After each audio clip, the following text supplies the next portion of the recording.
მოგესალმებით. ვიწყებ ჩემს ტრადიციულ ლაივს, ეს უკვე 38 ლაივია.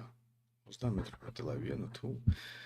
В общем, ეს ბევრი ლაივი უკვე ჩავატარე და ეს ლაივები როგორც იცით გრძელდება მანამ სანამ დაგროვდება მინიმუმ 100 ლაიქი. ამიტომ სანამ უშუალოდ გადავალ თემაზე დაალაიქეთ თუ აქამდე არ გაქვთ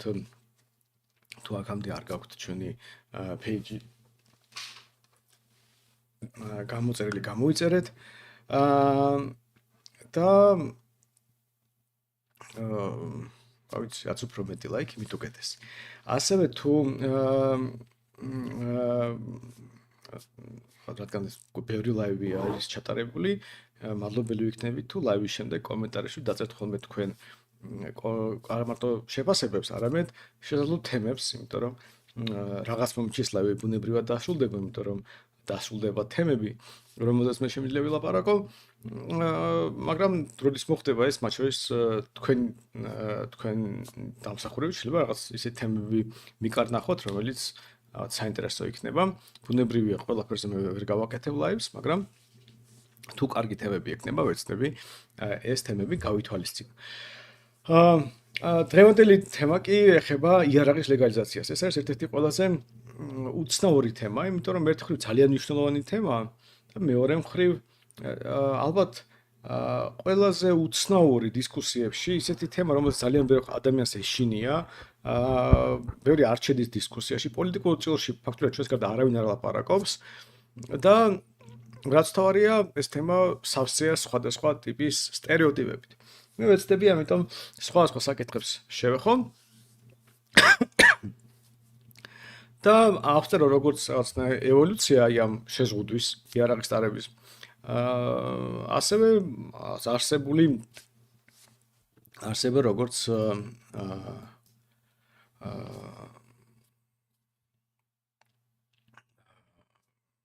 არგუმენტები, რომლებიც იარაღის მომხრეებს თუ მოწინააღმდეგეს აქვთ. კარგი, დავიწყოთ ესე იგი. იარაღზე საუბარი. ესე იგი, რა არის, იარაღის ტარების უფლება ისტორიულად არ იყო უნივერსალური უფლება.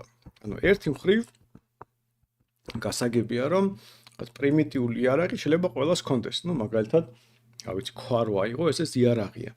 მაგრამ რაღაც მომენტში, როცა იარაღი ვითარდებოდა, ეს არ იყო მარტივი და რაღაც მარტივად ხელმისაწვდომი რა და ჩვეულებრივად შუა საუკუნეებში და უფრო ადრეც ბუნებრივია კარგი შეიარაღება, ეს იყო ძვირი სიამოვნება. არც ისე ბევრ ადამიანს ჰქონდა ამაზე ცნობა, მაგრამ თავარი ზოგადად როგორ ვითარდებოდა, თუ გადახედავთ დააპყრობების ისტორიას, კოლონიზაციის ისტორიას, ომების ისტორიას, უმეტესწილად შეიარაღებული ხალხი ეს იყო ხალხი, რომელიც უშუალოდ ომობდა და ამ ხალხშიც იყო გრადაცია, მაგალითად ის ხალხი, ვინც თავადები, მეფეები, რაინდები, ყველას ჰქონდა იარაღის ტარების უფლება.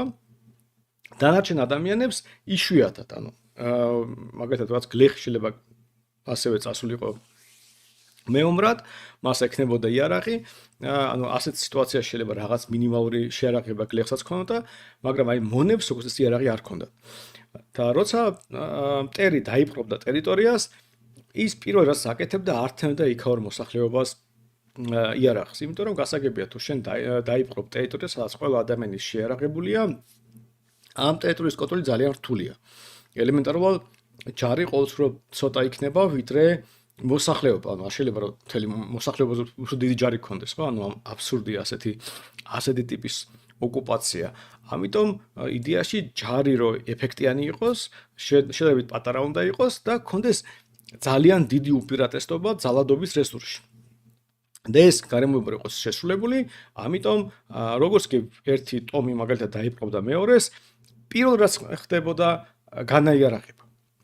ხშირად კაცებსაც და ბიჭებსაც კლავდნენ ხოლმე, რომ შემთხვევით რამე ვინმე არ გაბედოს, იყო საერთოდ გენოციდსაც აწყობდნენ, როცა არ ქონდათ იმედი, რომ დედები გაზდიდნენ ბიჭებს, რომელიც მერე იძიებდნენ შურს, ანუ ზოგადად მთელი ეს ომების და დაპყრობების ისტორია იყო, როგორ ჩაახშო დაპყრობილ ტომის თუ ერის აჯანყება. მომავალი აჯანყება. ანუ იმ მომენტში გასაგებია შენ მოერიე, დაამარცხე, დაიკავე მის ტერიტორია, გაძარცვე, მაგრამ თუ შენ აპირებ ამ ხალხის კონტროლს, გასაგებია რომ დაპყრობილი ერი ეცდება შური იძიოს, გიპასუხოს, მოკლას და იმ მომენტში შეიძლება ეს არ შეუძლია, მაგრამ ნელ-ნელა დააგროვებს რესურსს და გიპასუხოს. ამიტომ რა უნდა გააკეთო? წაართვა იარაღი, მოკლა რაღაც სასული მამაკაცები, შესლებს დაგვართ მოკლა ბავშვები და ასე შემდეგ. ეს იყო სტანდარტული მეთოდი, როგორ ომობდნენ და არაფერი ჰუმანურობა ზოგადად ომებს დიად არ ახასიათებდა არასდროს და ამიტომ ჩვეულებრივად ჩვეულებრივი ტრადიცია იყო ასე ვთქვათ ხალხის ამოხოცვა. და ასე გრძელდებოდა და ისტორიულად მათ შორის იმ ქვეყნებში, რომლებიც იმ ტერიტორიებსაც ასე თუ ისე ჩამოყალიბდა იერარქია, რომელიც რაღაც მეფეები, თავადები და შემდეგ ეს დაპყრობელების მიერ შემოღებული წესრიგი, სადაც დამპყრობელს აქვს იარაღის დაწესება და დაპყრობილ ერს არ აქვს, შემორჩა. ანუ წამოიგინათ, რომ არანაირი დისკუსია იარაღის ლეგალიზაციაზე, რა ვიცი 2000 წლის წინ არსად არ იყო. ჩვეულებრივად, რა ვიცი ყველას რაღაც გაგებით შეიძლება ქონოდა იარაღი, ანუ მაღაზიები ხო არ იყო იარაღებს რაღაცა, იყო რაღაც ადამიანს შეეძლო გააკეთებინა იარაღი, იყო თავად ვიც ამას შეუკვეთავდა, დაურიგებდა თუნდაც თავის ჯარს, რომელიც ეყოლებოდა, ვიღაცას დაიპყრობდა, ვიღაცას მოკლავდა, მაგრამ არსად არ ხდებოდა რაღაც დებატები, გჭირდება თუ არა იარაღის ლეგალიზაცია. ან რაღაც ისაც ვამბობთ, მაგალითად, ვარ თუ არა ბერძნები საკმარისად ადეკვატურები იქნებ, დავთვრებით და გადავხոսათ ერთმანეთს. ამიტომ მოდით ხანჯლები ავგზავნოთ. ან რაღაც ასეთი რაღაც არასდროს არ ყოფილა კაცობრიობის ისტორიაში. თუ არ ჩავთვლით უკვე რაღაც მე-20 საუკუნის მეორე ნახევარს. მაგრამ მანამდე ეს იყო ჩვეულებრივი ამბავი, იარაღი იყო ნებისმიერი საზოგადოების ერთ-ერთი მნიშვნელოვანი ელემენტი, ის არ იწვევდა არანაირ განსაკუთრებულ დისკუსიებს, გარდა იმისა, რომ ყველას ესმოდა, რომ მონას არ აქვს იარაღის დაწესება, ხოლო პოლიტიკურად თავისუფალ ადამიანებს, ანუ პოლიტიკურ მართველ გუნდს, მართველ კლასს აქვს იარაღის დაწესება და ამით გამოირჩეოდნენ ვიზუალურად სადმე ქალაქში თუ დაინახავდი ორ ადამიანს, მარტივად მიხვდებოდი, რომ თუ მას რაღაც იარაღით მოძრაობს, ესე იგი რაღაც ტიპის იერარქიაში მაღლა დგას, თუ იმას არ აქვს იარაღით გადაადგილების უფლება, ესე იგი დაბლა დგას. ზოგ შემთხვევაში საერთოდ იარაღის ქონაც კი შეიძლება ყოფილიყო აკრძალული. სახლის კი არ შეიძლება რომ ქონოდა იარაღი. მონების შემთხვევაში ფლობაც კი აკრძალული იყო და ზოგ შემთხვევაში შეიძლება სახში ქონოდა, მაგრამ არ ქონოდა ამის გადაადგილების უფლება, რომ შემთხვევით რამე აჯანყება არ მოვაწყო, მაგრამ თუ თავადი დაგიძახებდა ომში, უნდა აგიყო შენი რაღაც იარაღი, წაგიყო თან. ამიტომ ფლობა და ტარება ფაქტობრივად განსაზღვრავდა თავისუფალ ადამიანს მონასგან. ასე იყო, ასე ცხოვრობდა კაცობრიობა მთელი თავის ისტორია. მაგრამ გასაგებია, რაც უფრო იხვეწებოდა პოლიტიკური იერარქიები, მით უფრო პრობლემური ხდებოდა აი ეს ამბავი, იმიტომ რომ უფრო მარტივი იყო რევოლუციების მოწყობა, უფრო მარტივი იყო თუნდაც ამ იარაღის დამზადება, ტექნოლოგიები ხო ვითარდებოდა და თუ მაგალითად რაღაც ქვის ხანაში, რაღაც მომენტში რთული იყო რაღაც ის არის დაგემზადებინა შულდი და ასე შემდეგ, რაღაც მომენტში ეს ბევრად უფრო მარტივი იყო. და ამიტომ მთავრობებს, მმართველებს, მეფეებს სულ უფრო და უფრო აღელვებდა ხალხის შეიარაღება. ამიტომ ასეთი წესები მეტად და მეტად რეგლამენტირებული იყო და უფრო მეტ ადამიანს ეზღუდებოდა, რომ ქონოდა მაგალითად უფლება გადაადგილების, იარაღის ტარების და თავისუფლი გადაადგილების. და ასე ნელ-ნელა მთელი კაცობრიობის ისტორია მიდიოდა ისე, რომ რაღაც დამატებითი შეზღუდვები ჩნდებოდა.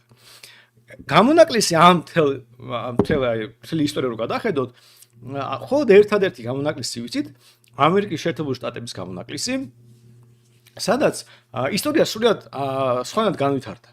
ანუ იქ როცა დაიწყო რევოლუცია, ფაქტობრივად ეს იყო თავისუფალი ადამიანების რევოლუცია, რომელიც ასე ვთქვათ, დაიწყო მინიმალური დაბეგვრის გამო, რომელიც ინგლისის დიდმა ბრიტანეთამ დააწესა თავისი კოლონიისთვის და რადგან ეს ხალხი ყველა იყო თავისუფალი ადამიანი, რომელიც დიდი მათი ნაწილი იბრძოდა იმპერიასთან, ჩვეულებრივად თავრობა როგორც ასეთი იყო რაღაც ბოროტება ბუნებრივი, ანუ ისინი ამ თავრობას ებრძოდა, თავრობის წინააღმდეგ ბუნტი მოასწრეს. ამიტომ ადამიანები, რომლებიც დასახლდნენ ამერიკის შეერთებულ შტატებში, ეს იყო ხალხი, რომელსაც სულ რაღაცნაირი შიში თუ ეჭვით უყურებდნენ მთავრობას. ამიტომ თავდაპირველად მათ ცხოვრებაში, მათთვის იარაღი იყო მთავრობისგან დაცვის ინსტრუმენტი. ანუ თუ მთელი კაცობრიობის ისტორია იარაღი იყო მათ შორის მონებისგან დაცვის ინსტრუმენტი და გარემტრისგან დაცვის ინსტრუმენტი, იმიტომ რომ პირველ რიგში თავადები და მეფეები იყვნენ იარაღის ტარების უფლებით აღჭურვილი, ამერიკაში ადამიანები იარაღით დადიოდნენ, ეს იყო ხალხი, რომ მთავრობას ებრძოდა, ანუ მმართველ კლასს ებრძოდა. და საბოლოო ჯამში ამერიკის კონსტიტუციაში ჩაიწერა იარაღის ტარების უფლება, როგორც აუცილებელი უფლება მთავრობისთვის წინააღმდეგობის გასაწევად. ანუ ამერიკის ისტორია იმიტომაც არის უნიკალური, რომ თუ ყველა დანარჩენ საზოგადოებაში იერარქია იწყებოდა, სადაც არის მეფე, რომელიც ხალხს მართავს და ტირანიული რაღაც სხვა ხარისხის და კლასის ტირანიები იყო და ადამიანები სწორედ ამ ტირანიებს ებრძოდნენ. ამერიკაში საზოგადოება ჩამოყალიბდა პირიქით, ეს იყო თავისუფალი ადამიანის საზოგადოება, რომელიც რაღაცნაირად ნელ-ნელა სხვადასხვა გზით ქმნიდნენ მთავრობას, მაგრამ თან ეს მინიმალური მთავრობა, რომელიც ამერიკაში იქმნებოდა და საკმაოდ დიდი ხანი გაგრძელდა ეს პროცესი, იყო ძალიან სუსტი და რაც თავარია, მიუხედავად თავისი სისუსტისა, ის ყოველთვის იყო წარმოჩენილი როგორც საფრთხის წყარო თავისუფალი ამერიკელებისთვის. აი მაგალითისთვის კალიფორნიაში უკვე ოქრო იყო აღმოაჩინეს და ხალხი მასობრივად გადასახლა კალიფორნიაში, რომ გამდიდრებულიყვნენ, იქ არანაირი, ასე ვთქვათ, ცენტრალური მთავრობის ელემენტები არ იყო და ის ხალხი დასახლდა, ბევრი ადამიანი დასახლდა ცარიელ რაღაც ტერიტორიებზე, ეძებდნენ ოქროს და თვითონ, ასე ვთქვათ, თვით ორგანიზაციით დააწყვეს სასამართლო, პოლიცია და ასე შემდეგ. ანუ წესრიგი თვითონ დააორგანიზეს. და ეს წესრიგი ნույნად ეფექტიანი იყო, როცა ვაშინგტონიდან გააგზავნეს, ასე ვთქვათ, ფედერალური მოსამართლეები, რომ იქ დაემყარებინათ ცენტრალური მთავრობის რაღაც ძალაუფლება და სასამართლო სისტემა აეწყოთ იმგვარად, როგორც ზოგადად სხვა შტატებში იყო, ეს მოსამართლეები ცემეს და უკან გამოუშვეს, იმიტომ რომ არ ჭირდებოდათ იმ ხალხს ცენტრალური მთავრობის დახმარება სასამართლო სისტემაში თუ მართლმსაჯულებაში. და ასეთაც ბევრი ისტორია, ბევრი სხვადასხვა აჯანყების ისტორია და მინიმალური მცდელობები მათ შორის შტატის დონეზე რომ რაღაც გაეკეთებინა, ეჯახებოდა ცალკეული ადამიანების თვითორგანიზაციას და წინააღმდეგობის გაწევას. ეს იმდენად გამჯდარი ტრადიცია ამერიკაში, რომ სულ ცოტა ხნის წინ, როცა ტეხასში საზღვარი იყო ღია, უბრალოდ ბევრი ემიგრანტი შედიოდა, ტეხასელებს ყელში ამოვიდათ ეს და გაწყვეტს გადაეკეტათ. მაგრამ ცენტრალურმა მთავრობამ თქვა, რომ საზღვრის კონტროლი თქვენი საქმე არისო, ეს არის ცენტრალური მთავრობის საქმეო და ასე ვთქვათ, გააგზავნა შეიარაღებული ჯარი იმისთვის, რომ გაიხსნა საზღვარი. და ხალხი ადგილობრივი მოსახლეობა თვით ორგანიზაციის მეშვეობით დაუდგა ცენტრალური მთავრობის ჯარს, ეწამება ეხლა ხდება ეს არის წინა მოხდა. დაუდგა გადაუკეტა გზა და ვიდეო არსებობს, სადაც რამდენიმე ასეული შეიარაღებული, ზოგი ცხენზე ზის, ზოგი ავტომატით, ზოგი თოფით და შეიარაღებული ტეხასელი იქეთ დგას ბრონირებული მანქანებით აღჭურვილი ავტომატები და ამ შემდეგ ამერიკის ჯარისკაცები და დაეჯახდნენ ერთმანეთს, ილაპარაკეს, გასაგებია რომ ვერან ვერ გაბედავდა ეხლა თავისივე მოქალაქეებს ესროლო და ჯარმა უკან დაიხია და ტეხასელმა დაიცვეს თავისი ინტერესები. აი ეხას კი ეს ხდება, ხოლო მე-19 საუკუნეში ეს ჩვეულებრივი ამბავი იყო და უამრავი ქალაქი საერთოდ თავის თავს იცავდა საკუთარი ძალებით. უამრავი ფერმერი თავის რანჩოს იცავდა თავისი ძალებით და ასე შემდეგ. ანუ ეს ტრადიცია ამერიკაში დღემდე ძლიერია. ანუ იარაღის ტარება იყო ფაქტობრივად გარანტია, რომ ინდივიდუალურ დონეზე ადამიანი თავისუფალია. იმიტომ რომ იარაღის ტარების უფლება არის პოლიტიკურად თავისუფალი ადამიანის ნიშან-თვისება. რატომ არის ასე? ძალიან მარტივად. თუ ჩემი სხეული ჩემია, ანუ თუ ჩემი არის, თუ მე მონა ვარ, ხო? ანუ თუ ჩემს სხეულს ვიღაც სხვა ფლობს, გასაგებია რომ მე ის მექნება, რასაც ჩემი პატრონი მეტყვის. და ბუნებრივად მე არ შეიძლება არა თუ იარაღის ტარების უფლება, არამედ რამე საერთო უფლებები მქონდეს, იმიტომ იგულისხმება რომ მე ვიღაც სხვისის საკუთრება ვარ. მაგრამ მე თუ ვამბობ რომ ჩემი სხეული ჩემია, ბუნებრივია მე მაქვს უფლება საკუთარი თავი დავიცვა.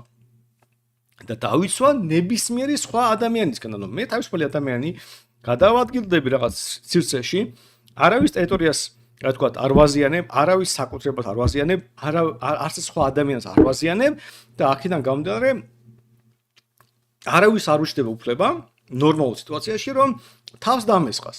და თუ თავს დამესხა, მე ბუნებრივად მაქვს უფლება თავი დავიცვა და თავი დაცვა შეიძლება დამჭირდეს როგორც კრიმინალისგან, შემთხვევითი ადამიანისგან, ასევე პოლიციელისგან. ან პოლიციელს თავს დამესხას ხო უნდა მქონდეს თავისგან თავდაცუფლება, იმიტომ რომ შეიძლება პოლიციელი ბორო ბრძანებას ასრულებს, შეიძლება პოლიციელი ცდება.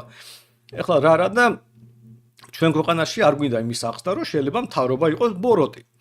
შეიძლება მთავრობა გამოიყენოს ძალა, რომელიც ჩვენ მხრიდან არ იქნება გამართლებული. დაწყებული საბჭოთა კავშირის ისტორიით, სადაც არაერთი აჯანყება იყო, მათ შორის ჩვენ ქვეყანაში, რომელიც ძალიან სასტიკად იყო ჩახშობილი, და სულ ბოლოს 9 აპრილს რო ავიღოთ, ანუ რატომ გამოდიოდა ადამიანი ხო ქუჩაში, იმიტომ რომ მიიჩნევა რომ მთავრობა არ იქცევა სწორად. და როცა 9 აპრილს დაარბიეს მიტინგი, ეს ძალის გამოყენება იყო თუ არა ლეგიტიმური. ცხადია არ იყო. ქონდა თუ არა ადამიანებს უფლება დაეცვათ თავი იმ საბჭოთა ჯარისკაცისგან? ცხადია ქონდათ. ქონდა თუ არა ადამიანებს თავი დაეცვათ, მაგალითად, აი კიდევ უფრო ახლო ვარიანტი რა ვიღოთ, 20 ივნის, როცა ბრძანება გასცეს და პოლიციელები ესროდნენ მომიტინგეებს. ცხადია ქონდა ეს უფლება. და მეტიც ეს უფლება რამდენიმე შემთხვევაში ჩვენმა მოქალაქეებმა გამოიყენეს, როცა პოლიციამ გაბედა რეზინის ტყვიების ან ძალის გამოყენებას მაღალმთიან რეგიონში. ერთხელ სვანეთში იყო, ერთხელ რა ქვია, ხო, ასევე რომელიღაც რეგიონი იყო, ამომივარდა ხა თავიდან და ანუ ჩვეულებრივი ამბავი იყო, როცა გამოიყენეს ეს რეზინის ტყვიები, იქიდან წამოვიდა პასუხი და უსვათ ყველაფერი დამთავრდა, პოლიციელები მიხვდნენ, რომ შარში არიან, არასწორი იყო ეს ქცევა და ასე შემდეგ. ანუ სამდროში ჩვენ ხო გვესმის ყველას, რომ მთავრობა შეიძლება იყენებდეს ძალას არასამართლიან, არალეგიტიმურად, ანუ არასწორად იქცეოდეს. ამიტომ მთავრობა შეიძლება შენი მტერი იყოს. და ამიტომ შენ უნდა გქონდეს შესაძლებლობა საკუთარი თავი დაიცვა. და რას ნიშნავს ეს? რომ ეს ნიშნავს იმას, რომ შენ მინიმუმ უნდა გქონდეს იგივე ტიპის ძალაზე წვდომა, როგორც აქვს მთავრობას. და რადგან არსებობს ორი ტიპის ძალა, ხო, მთავრობის განკარგულებაში ჯარი და პოლიცია, იქ ყოველთვის კაფეო წერია, რომ ჯარს არ აქვს უფლება მიიღოს შიდა პოლიტიკურ საქმიანობაში მონაწილეობა. ჯარს არ აქვს ჯარის გამოყენება არ შეიძლება მიტინგების დასარბევად. რა თქვა პოლიტიკური მიზნების მისაღწევად. ჯარი არის გარემტრისგან დასაცავად. მაგრამ პოლიცია პირიქით, ანუ პოლიცია მოქალაქეებს, ასე ვთქვათ, მოქალაქეებს წინააღმდეგ გამოიყენება ხოლმე და ჯარი მტრების, გარემტრებისგან. ამიტომ თუ მთავრობა არ არის ლეგიტიმური, თუ მთავრობა არ აქვს ადამიანის უფლებას, თუ მთავრობა არის ადამიანის მტერი, მოქალაქის მტერი, რაც სხვა ქვეყნებს არ შევხედოთ, ჩვენ ქვეყნის ისტორიაში არაერთხელ ყოფილა, მათ შორის თანამედროვე ისტორიაში. ესე იგი, ადამიანს თუ ის თავისუფალი ადამიანია, უნდა ქონდეს უფლება საკუთარი სხეული ამ ბოროტი პოლიციელისგან, ბოროტი მთავრობისგან დაიცვას. ამიტომ პოლიციას არ უნდა ქონდეს არანაირი უპირატესობა ძალაში და ეს ითარგმნება იმაში, რომ არა მხოლოდ ადამიანს უნდა ქონდეს იარაღის ტარების უფლება, არამედ ადამიანს უნდა ქონდეს ნებისმიერი იმ იარაღის ტარების და ფლობის უფლება, რომელიც აქვს პოლიციას.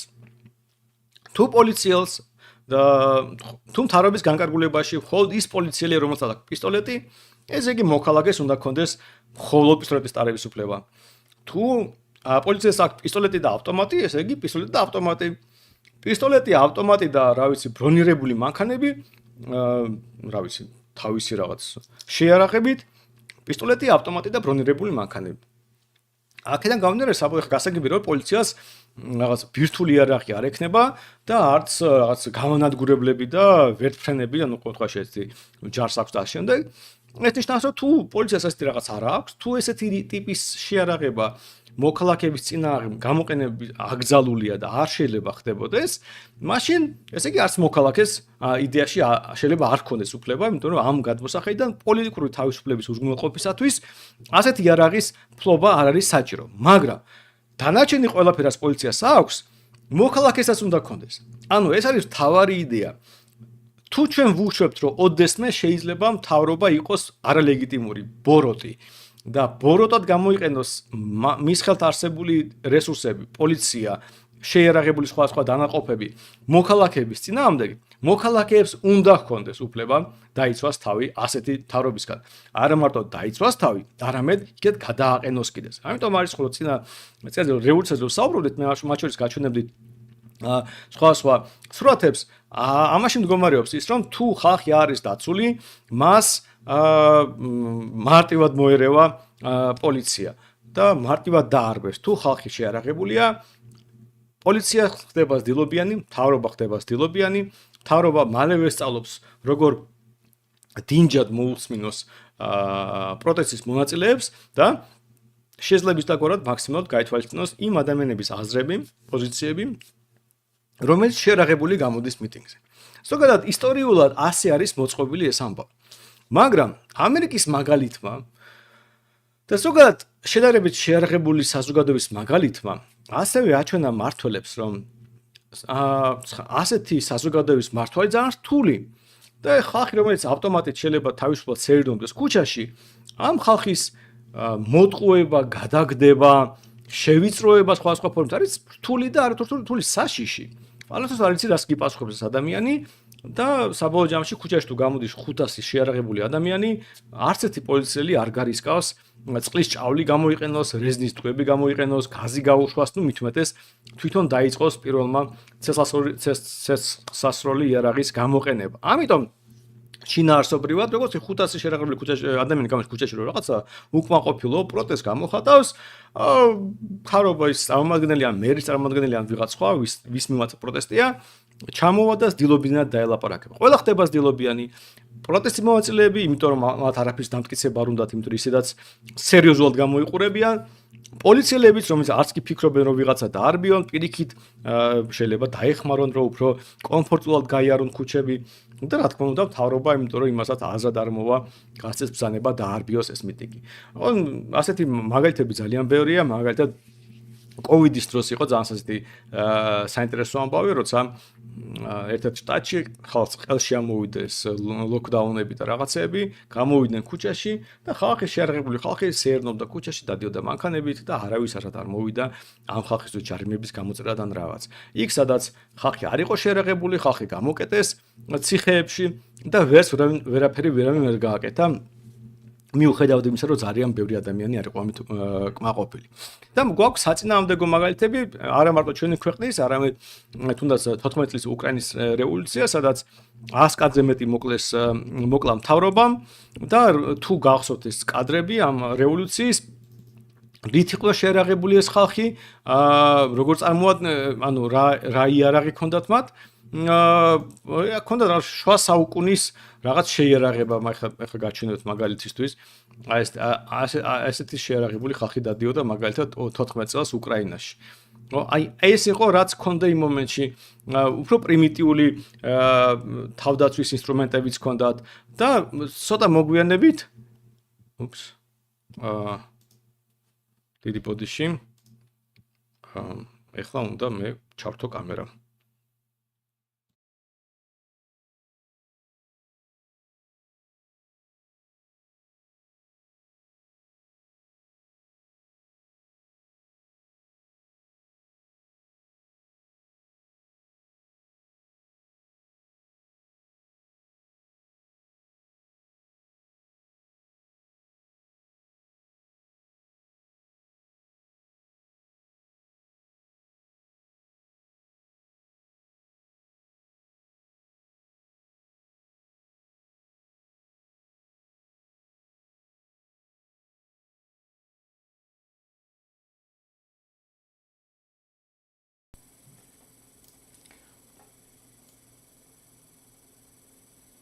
მგონი გამომივიდა.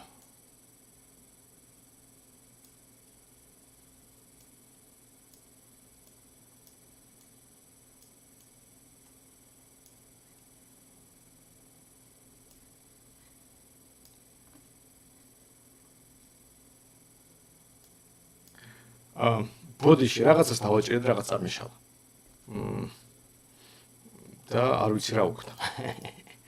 მაგრამ რაც არ უნდა იყოს, როგორც ჩანს, რაღაც შეიძლება გამოიწვიოს, თუმცა რაღაც ჩანს. და ეხლა თუ გამომივიდა, თვალ კარგი იქნება.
როგორც ჩანს მე ასე უნდა გავაგზავნო ხალხო, ამიტომ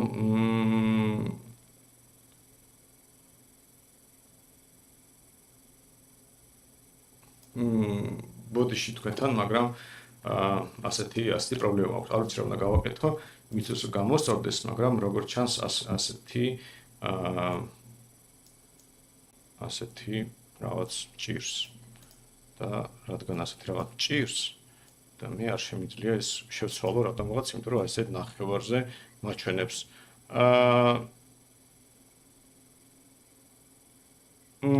ასე რომ გავაგზავნო, რამე ტრაგედია იქნება? მკითხეთ აბა თუ ეს რაღაც ცუდი ამბავია, მე არ ვიცი ზუსტად როგორ შევცვალო, იმიტომ რომ იდეაში ყველაფერი კარგად უნდა იყოს, მაგრამ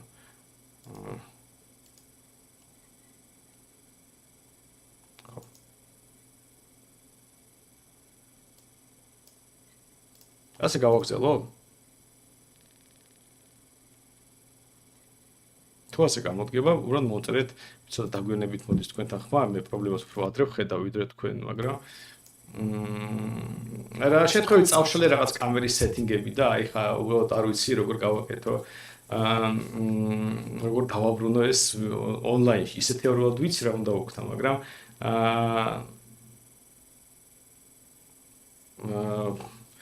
რაღაც ინვენტორი უნდა გაიყოს გახსნილი, ეს არ ვიცი რა უბედურება. აუდიო, ვიდეო. არა, ყველაფერში ვიდეოში მაქვს ფიქსირებული, ყველაფერი არაფერი არ იცვლება და მეტი რა გავაკეთო, არ ვიცი. აუდიო, ცოტა ხანი მაცადეთ, ერთ წამს რაღაცას ვიწვალებ.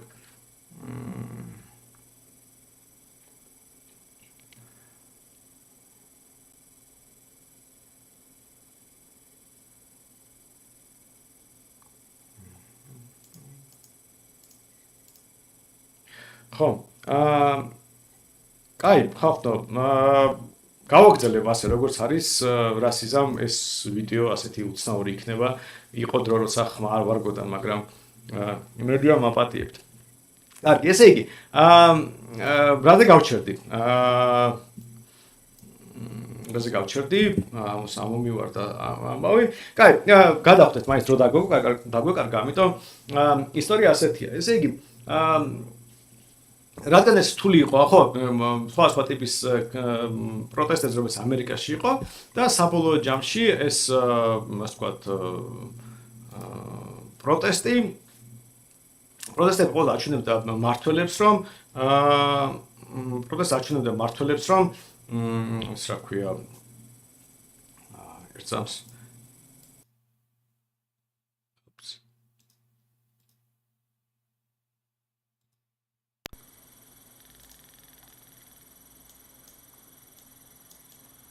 რაღაც მე მგონი მეშველა. მეშველა. გამომივიდა. ძალიან ისეთი მე შევწელე. ახლა ლოგოც კი შემიძლია დავაყენოს კონკურენტად. ახეთ რა მაგარია. სულ რაღაც ისა შემდეგში მეცოდინება ლოგოს დავაყენე. გამომივიდა. ესე იგი ძალიან კარგი დიდი ბოდიში ჩვენთან ასეთი ტექნიკური შეფერხების გამო, მაგრამ რაღაცები არ გამოდის ხოლმე როგორც ხედავ მე შეიძლება. კაი, გავაგრძელეთ ეს ამბავი. ხმა ყველაფერი კარგად უნდა იყოს. ხმა გავრებული. ახლა ერთ წამს ამასაც გამოვასწორებ. всё это გამოვასწორებ. აი ხა ყველაფერი კარგად იქნება. აი ხა ნამდვილად ყველაფერი კარგად იქნება, იმიტომ რომ კიდე რაღაცას დამეჭირა, მაგრამ ეხა უკვე აღარ დამეჭირა. ესე იგი კარგი, გავაგრძელეთ. ხო, გამოვიდა. ესე იგი, გამოვიდა. გამოსწორდა, აშკარად გამოსწორდა. ხო, გამოსწორდა. აბა მომწერეთ, იმიტომ რომ დაგვენებით მოდის ხმა. აშკარად გავთიშე ყველაფერი. 1-2-1-2 გამოსწორდა? всё, კაი, всё, გამოსწორდა. ალილუია. ესე იგი, ხო, კიდევ დიდი ბოდიში, მაგრამ აი რაღაცები მეჭირება ხოლმე. რთული დღე იყო. და რაც არის ეგაც. ესე გავაგრძელოთ, ხო, ესე იგი მთავრობებს ეშინოდათ ამ და ხედავდნენ რომ ეს საფრთხეა. შერაღებული ადამიანების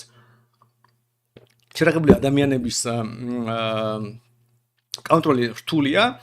და ამიტომ ნუ ეხლა თუ დანარჩენ სამყაროში ეს ჩვეულებრივი ამბავი იყო ადამიანების კონტროლი და იერარქიის აკრძალვა და ზოგ შემთხვევაში უბრალოდ რა თქმა უნდა ისრაელში ბევრი ადამიანი დადეს შერღებული იმიტომ რომ რაღაც ასეთი საჭიროება იყო ასე ვთქვათ ტერორისტებისგან დაცვის და ამიტომ უბრალოდ შეუძლებელია ტერორისტებისგან დაიცვა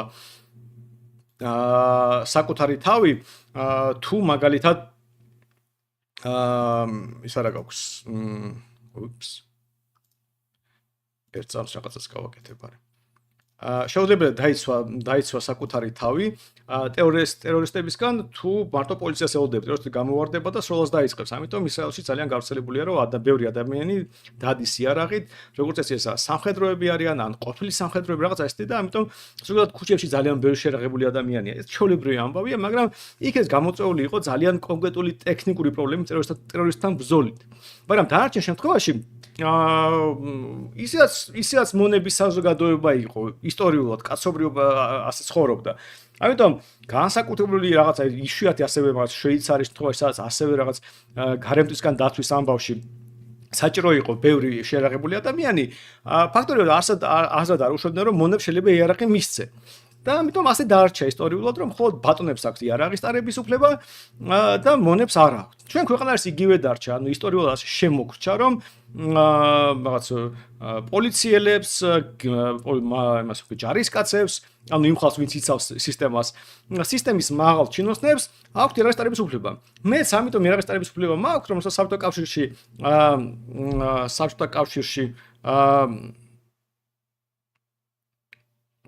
აღარ უნდა გქონდეს ვახო ხმა, ეკო. ხალხო აქვს ხმა, კიდე დარწმუნებული ხართ? ოკეი, თუ რამე მომწერეთ, მაგრამ მე მწერდნენ რომ უკვე აღარ არის. ხო და თუ ის რა ქვია ხო, ეთყობა ვახო ჩამორჩა ამ ამბავში, ხო და რადგან ის ხალხი რომლებიც ასე ვთქვათ მართავენ ბატონები ისინი იარაღის ფლობენ ბუნებრივია და მათი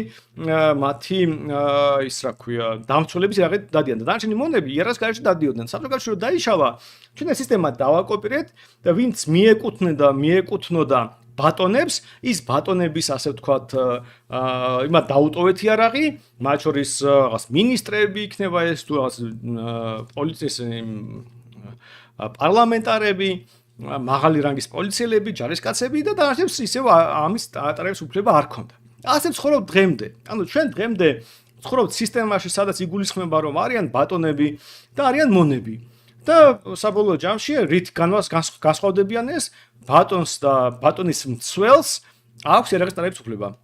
მათ შორის მცველი თუ აღარ იქნება მცველი, ანუ პოლიციელი თუ წავიდა პოლიციიდან, მაშინ ის კარგავს იარაღის ტარების უფლებას, თუ რა თქმა უნდა მაღალ ჩინოსანი არ გახდა, იმიტომ რომ იგულისხმება რომ შენ მაინც მონახარ. უბრალოდ დროებით იცავდი ბატონს და ამიტომ და ეხლა ისევ მონობაში ბრუნდები და დააბრუნე იარაღი.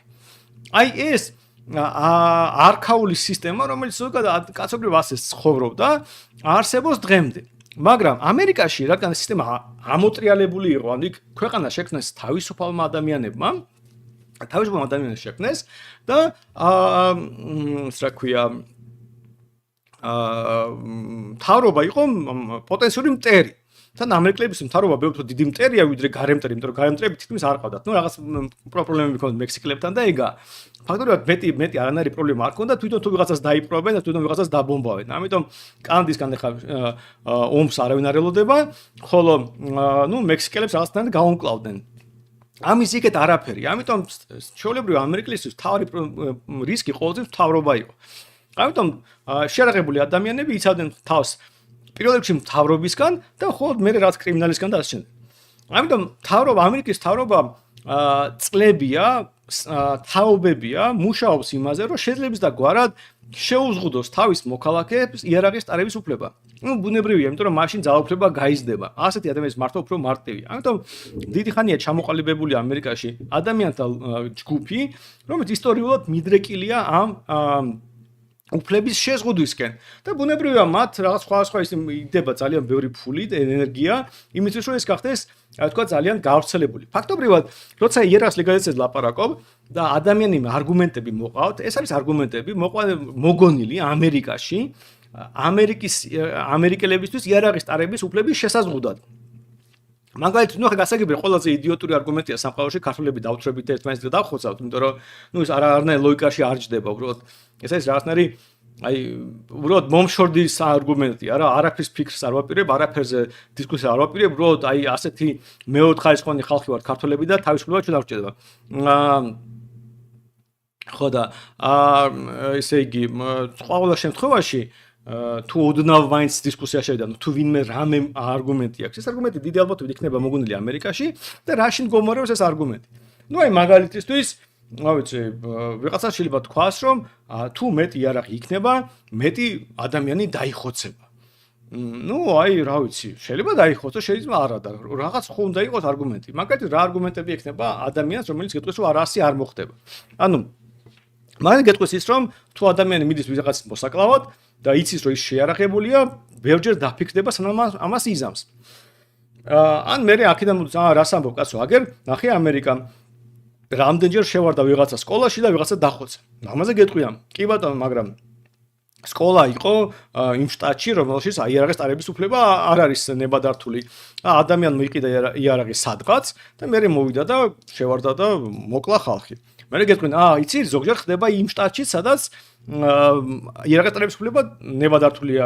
გეუბნები, კი ბატონო, მაგრამ აი ამ კონკრეტულ შენობაში, სკოლაში მაგალითად, იარაღის შეტანის უფლება და ტარების არ ქონდა. ადამიანს ჩაებარებენ იარაღით შედიოდა და ასე შემდეგ. ანუ სიამოვნებაში ყველა ამ არგუმენტს აქვს კონტრარგუმენტი და უბრალოდ ერთ-ერთ ყველაზე მნიშვნელოვანს გავარჩევ ახლა, მაგრამ თავი პრობლემა არის ის, რომ როგორც კი შენ ამ არგუმენტში შედიხარ, იდეაში წაგებული გაქვს თამაში.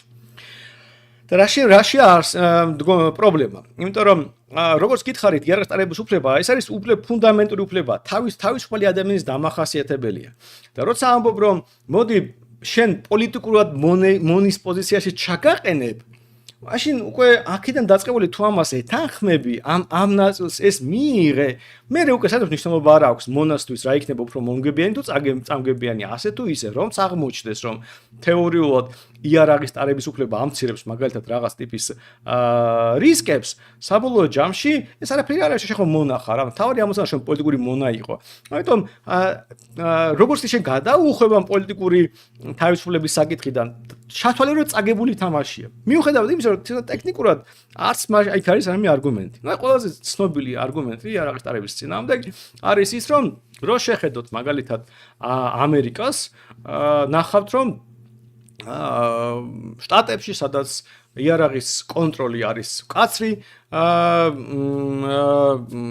იქაც იარაღის კონტროლი მკაცრი, იქ სიკვდილიანობა ნაკლებია. ნუ აი მაგალითად, ეხლა ვეცდები გაჩვენოთ, ასეთ საიტი არის.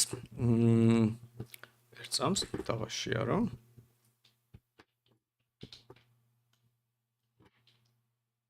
ჭირდება სულ 2 წამი.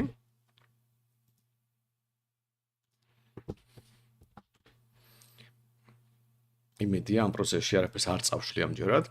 აი ესეთი შემთხვევა უბრალოდ ერთი კონკრეტული მაგალითი მაქვს აღებული, რომ მთლიანად იმედია ხედავთ ამ ყველაფერს. და რა არის ამ შემთხვევაში მოყვანილი, ესე ნიუ-იორკი და მისისიპი. ორ შტატზეა საუბარი. ერთ შემთხვევაში არის ძალიან მკაცრი კონტროლი, ხო, ანუ ძალიან მკაცრი კონტროლია, მეორე შემთხვევაში პირიქით ძალიან დაბალი კონტროლია. და ხედავთ, რომ ერთ შემთხვევაში ბევრი სიკვდილია, მაღალი სიკვდილიანობა, მეორე შემთხვევაში დაბალი სიკვდილიანობა. ანუ ადამიანს შეიძლება დაასკვნას, რომ თუ იარაღს აკონტროლებ, ესე იგი სიკვდილიანობა შეგიმცირდეს. და თუ იარაღით ასე ვთქვათ, ტარება არის უფრო მარტივი, ნებადართული სიკვდილიანობა გაიზრდება. ეს ყველაზე გავრცელებული არგუმენტი, რომელიც აი გამაუგნებლად ფალსიფიცირებულია.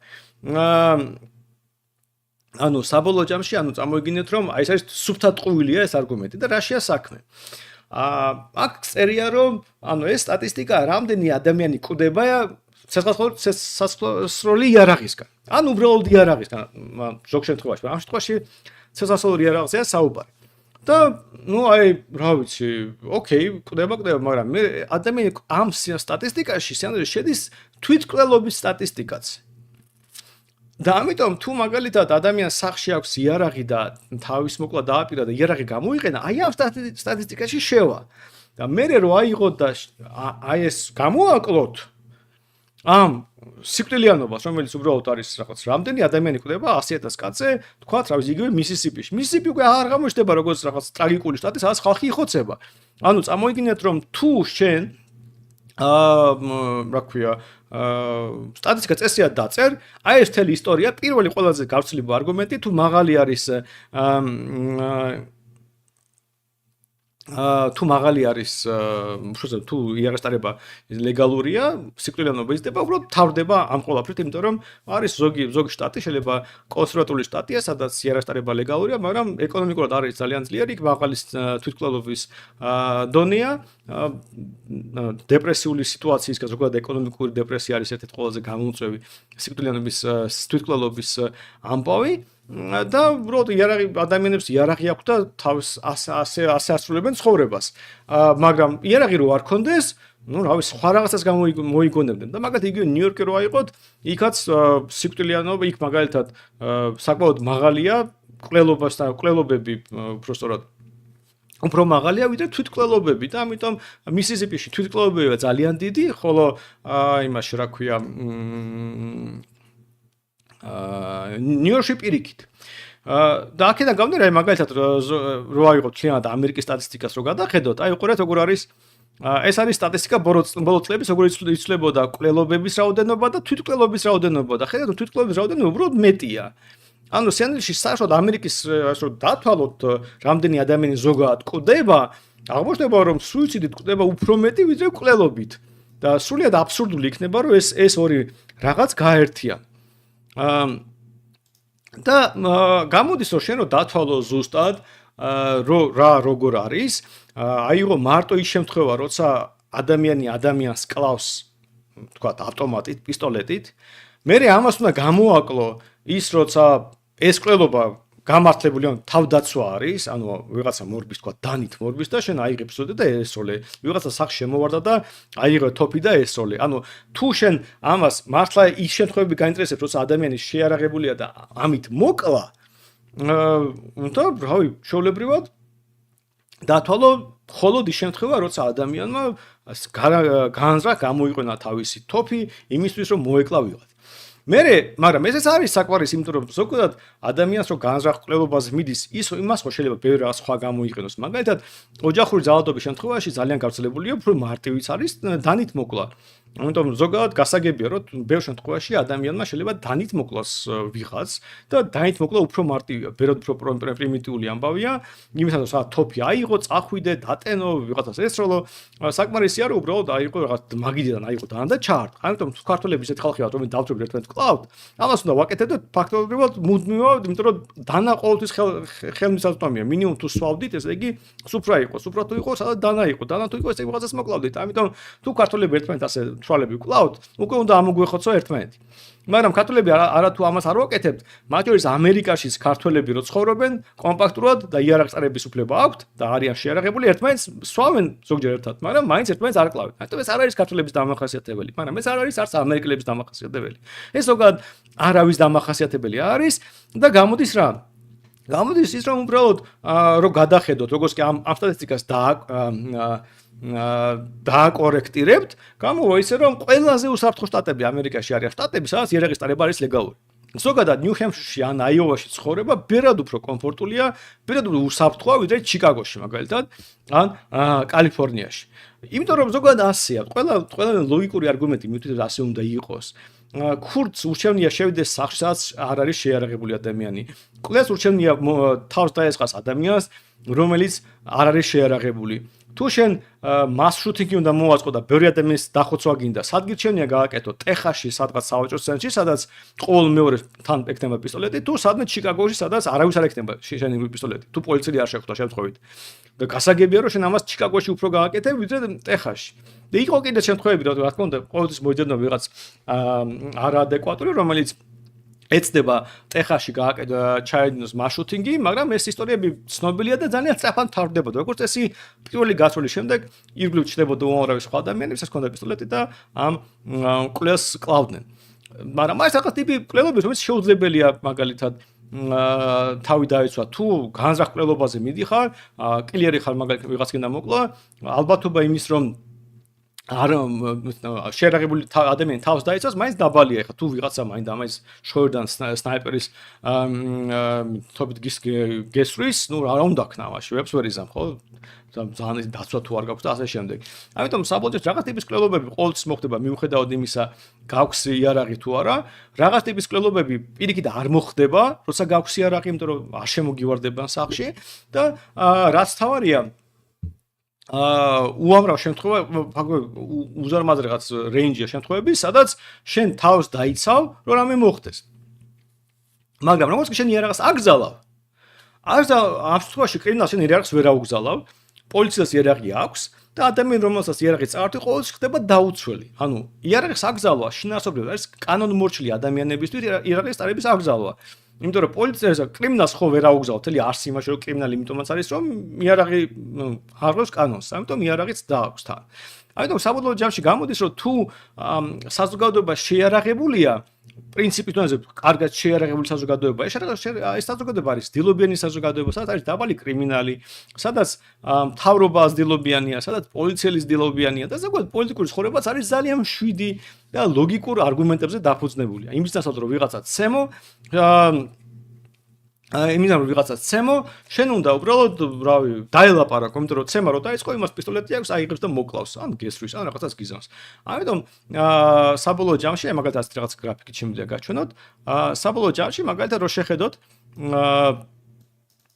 სად რა ხდება, აი თუ ხარ ეს არის ყველობების რაოდენობა ერთ სრულ მოსახლეზე, მეორე მხარეს არის იმ სახლების ან ოჯახების რაოდენობა, სადაც ინახება დატენილი პისტოლეტი.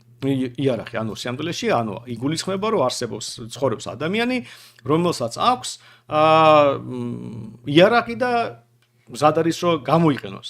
და იქ სადაც ყველაზე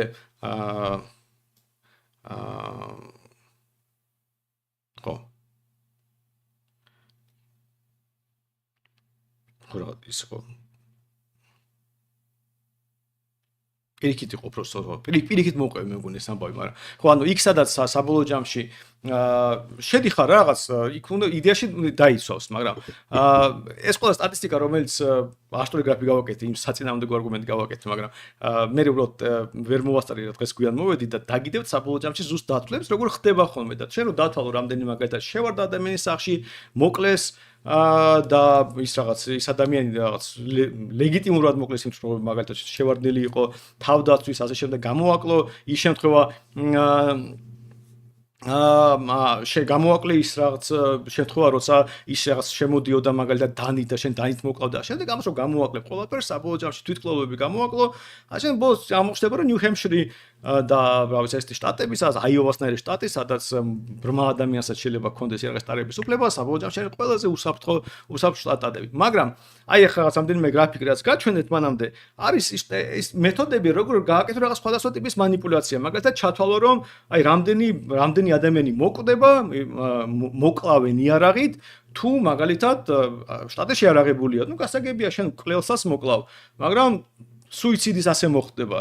და ამას თუ გააერთიანებ, დაინახავ სულიად არაადეკვატურ სურათს. მაგრამ სუიციდები რო გამოაკლო ლეგიტიმური მკვლელობები, ეს ისტორია მთავრდება. ხო. ეს იყო ხო და ბოლო ნაწილი ბუნებრივია ეხება ისე პოლიტიკურ ნაწილს, ანუ შინაარსობრივად ფაქტორია წამოიგინეთ ამერიკის შეერთებული შტატები რო წამოიგინოთ, იქ ყველაზე ბევრი იარაღი აქვს და ერთ მოსახლეზე რო უზარმაზარი რაოდენობა იარაღის არის, მე მგონი რაღაც ფაქტობრივად არ მოიძებნება არც ერთი სხვა ქვეყანა რაც მსგავსად არის, იმიტომ რომ მაგალითად ისრაელში ბევრი იარაღია, შვეიცარიაში და ასე შემდეგ, მაგრამ ასე ხალხი რომ თავისუფლად გადაადგილდება ავტომატით და შემდეგ უბრალოდ რთულად წარმოსადგენია რომ ამ ქვეყანაში, ამერიკაში, სადაც თუ ეს წესი არ შეიცვალა, თუ ხალხს იარაღი არ ჩამოართვეს, რომ როდესმე მთავრობა გახდება ტირანიული, იმიტომ რომ აი ამ რა უნდა უქნა მაგალითად ქალაქს, ავიღოთ თბილისი, სადაც ყველას აქვს ავტომატის თქვა ტარების უფლება, ყველას აქვს იარაღი, რა უნდა უქნა ასეთ ქალაქს. რასიზმი ხო? დაუშვათ რუსები შემოვიდნენ და თავს დაგვესვნენ. ნუ რა უნდა ვქნა? ნუ შეიძლება შენმა ჯარმა წააგოს, მაგრამ ნუ აი გაქვს შენ წინ ქალაქი. 1.5 მილიონი ადამიანი ცხოვრობს. ყველას იარაღი აქვს. ყველა ბავშვებიდან სწავლობს ამ იარაღის გამოყენებას. ყველა რაღაცნაირად ისვრის და კარგად. ნუ შეიძლება რაღაც იარაღი ჩამოართვა. მაგრამ საიდან გარანტია რომ მათ არ ექნებათ უამრავი სხვა იარაღი, რომელიც არ არის გაფორმებული. და საბოლოო ჯამში შენ გაქვს შანსი რომ ყოველ ჯერზე როცა რაღაც მოხდება შენ ჯარისკაც ვიღაცა მოკლავს ესთვის აჯანყება თუ მოხდება ყველა ფანჯარა ფაქტობრივად შენი პრობლემაა და რისკია და რადგან ასეა მაშინ გამოვა რომ ის რა ქვია უბრალოდ აზრი არ აქვს ამ ქალაქის დაპყრობას ან ეს ქალაქი უნდა გაანადგუროთ მთლიანად და რაღაც ტერიტორია ქონდეს სარიელი, ან არ უნდა გაეკარო ასეთ ადამიანებს და ზოგადად ამერიკელები, აი შტატები რომელიც ასეთი არიან, არის ხალხი, რომელიც არ უნდა გაეკარო. ეს არის იდეა. ხო, მე მგონი მოყევ ერთად კი ვლაპარაკობ ცოტა ამ რაღაც პრობლემა ამირია და ეს გრაფიკები რაღაცები, მაგრამ ერთ-ერთი შემდეგი ლაივისთვის მოგიმზადებ საბოლოო შენ გათვლებს, იმიტომ რომ ეს გათვლები უნდა გამეკეთებინა, მაგრამ ვერ მოვასწარი და ამიტომ საბოლოო სურათი არ მაქვს, მაგრამ გავაკეთებ გათვლებს შემდეგი ლაივისთვის და ზუსტად გაჩვენებთ ამერიკის შტატების შედარება სად რა ხდება და რომელია შტატი უფრო უსაფრთხო და ვიცად უფრო მეტი საფრთხეა.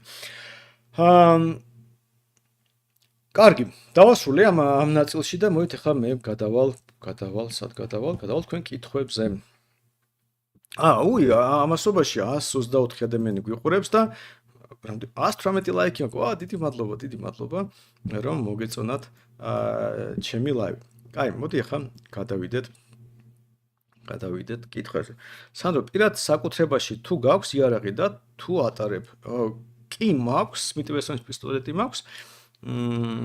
მაგრამ იშვიათად ვატარებ ძალიან. ნუ ტირში თუ მივდივარ და ვისვრი ვატარებ, მაგრამ რამდენჯერმე მქონდა ცდილობა, თქვა აი სამსახურში რომ მივდიოდი, თან წამეღო პისტოლეტი და რაღაცნაირად, გარდა იმისა, რომ ცოტა უცხო არის და ხა მე არ მაქვს იმის შეგრძნობა, რომ ვიღაც დიდი საფრთხე მემუქრება.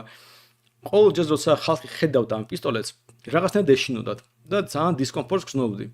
და არ ვიცი, აი ჩემი მეგობრები მეუბნებიან რაღაც ნაწილი, რომ უნდა ატარო იარაღი, იმიტომ რომ აი ხალხმა ხონდა გაიგონ, რომ შენ თუ გაქვს იარაღი, შენ ხო რავი, შენ სხვა ადამიანი ხარ, ჩვეულებრივი ის ადამიანები თანაბარ უფლებიანი უნდა იყვნენ და რავი, იქნება ასე მაინც გაიგონ, მაგრამ ეხლა ვუყოთ ამას ამიტომ რომ ხალხის განათლებაზე ვიზრუნო, თუმცა მე ჩემი პისტოლეტი ძალიან მოვწო და სიამოვნებით დავდივარ ხოლმე ვისვრი, მაგრამ ნუ რაც არის.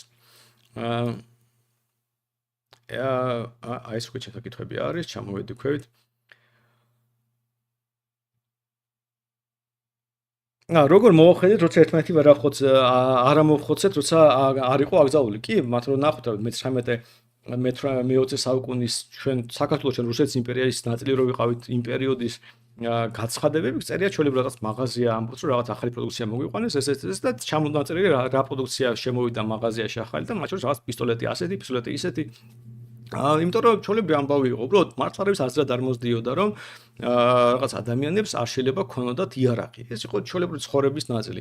მაღალმთიან რეგიონებში დღემდე ეს არის ბევრ შემთხვევაში ჩვეულებრივ ცხოვრების ამბავი და შეიძლება ნახოთ ახალგაზრდა ბიჭი, რომელიც წყემსი, რომელიც შეარაღებული დადის და არავის არ უჩნდება, რატომ აქვს მას თოფი ან თუნდაც კალაშნიკოვი.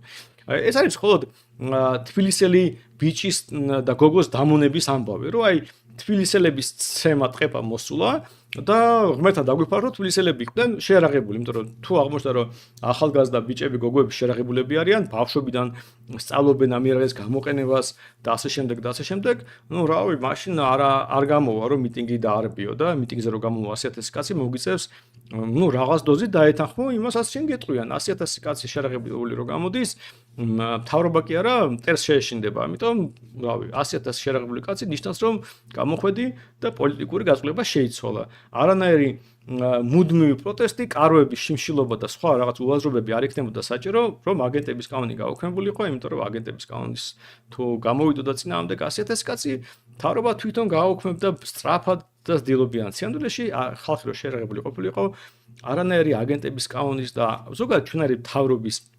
მსგავსი არაფერი ჩვენ ქვეყანაში არ იარსებებდა, გვეყოლებოდა მინისტრები, პრემიერ-მინისტრები და პარლამენტარები, რომლებიც მხოლოდ იმაზე იზრუნებდნენ, რომ რამე ისეთი არ გააკეთონ, რომ ხალხი გაბრაზდეს, იმიტომ რომ 1000 კაცის გამოსვლაც კი პრობლემა იქნებოდა მათთვის და ამიტომ ბევრად უფრო ყურადღებით მოიქცეოდნენ, ნაკლებ ბოროტებას ჩაიდედნენ, ნაკლებ შეცდომას დაუშვებდნენ.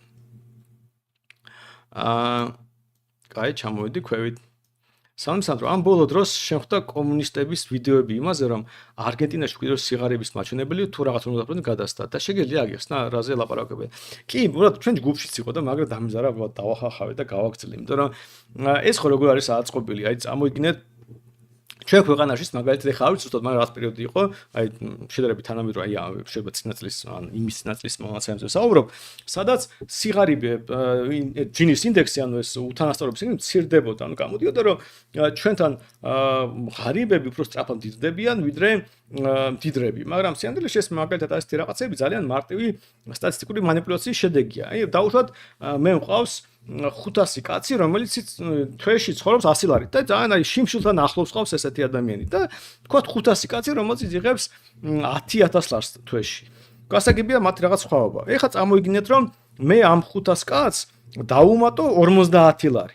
და იმათ 50 ლარი თქვათ წავართვა. მაშინ ხო იმ 10,000 ლარიანებისთვის მდგომარეობა ფაქტობრივად არ შეიცვლება, იმიტომ რომ რაღაც გაგებით მათი შემოსავალი სულ რაღაც 5%-ით შემცირდა, ხო? თუ რამდენის გამოდის.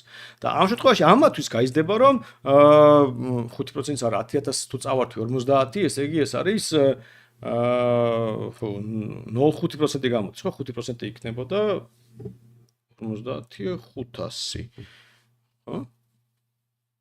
მე-20 კი ბატონო, ხო და ამიტომ გამოდიოდა რომ 0.5% წავართვი საერთოდ და საბოლოო ჯამში ამათ კიდე 50% დაუმატე. ამიტომ რომ მე გადავთვალო პროპორცია, შეიძლება შეცვლილიყო, მაგრამ შეცვლილიყო, ანუ მნიშვნელოვნად, მაგრამ შენ ხო არ იტყოდი რომ ეს ღარიბი ადამიანი პრინციპულად გამდიდრდა. ეს ერთი ნაწილი და მეორე, ეხლა წამოიგინეთ რომ რაღაც სიტუაციას ვაწყობ, სადაც სხვა ტიპის ხელოვნური სუბსიდიები ჩახსნილი მაქვს. ჩავხსენი რა ეს სუბსიდიები, ჩავხსენი სხვა დახმარების პროგრამები, გასაგებია რომ შეიძლება გაიზარდოს. და ეხლა მესამე სიტუაცია, წამოიგინეთ რომ ვიღაც ადამიანები, რომლებიც რაღაც რეგულაციები, გადაცხადები გავაუქმე და ვინ ხეირობს ამისგან, ну, შედარებით უფრო განათლებული, შედარებით უფრო აქტიური ადამიანები, რომლებიც რაღაც ბიზნესი რაღაცები ქონდათ და რომ დაინახეს რომ ეს შესაძლებლობა გაჩნდა, ამ შემთხვევაში უფრო აქტიურად გამოიყენებენ. ეხლა წამოვიდეთ არგენტინის შემთხვევაში, ეს ყველაფერი ფაქტობრივად ერთდროულად ხდება. ანუ პირველი თუ რაღაც ტიპის დახმარებები, სუბსიდიები ქრება, უამრავი ადამიანის ხელოვნურად დასაქმებული იყო საჯარო სექტორში, გაუშვა სამსახურიდან მილეიმ, თან ეს გაუშვა ყველა, ვინც წინა საარჩევნოდ იყო დასაქმებული, აი ქოცებდას საკეთებენ, რომ რაღაც სასაფლაოზე 5-10 კაცს რო ასაქმებენ.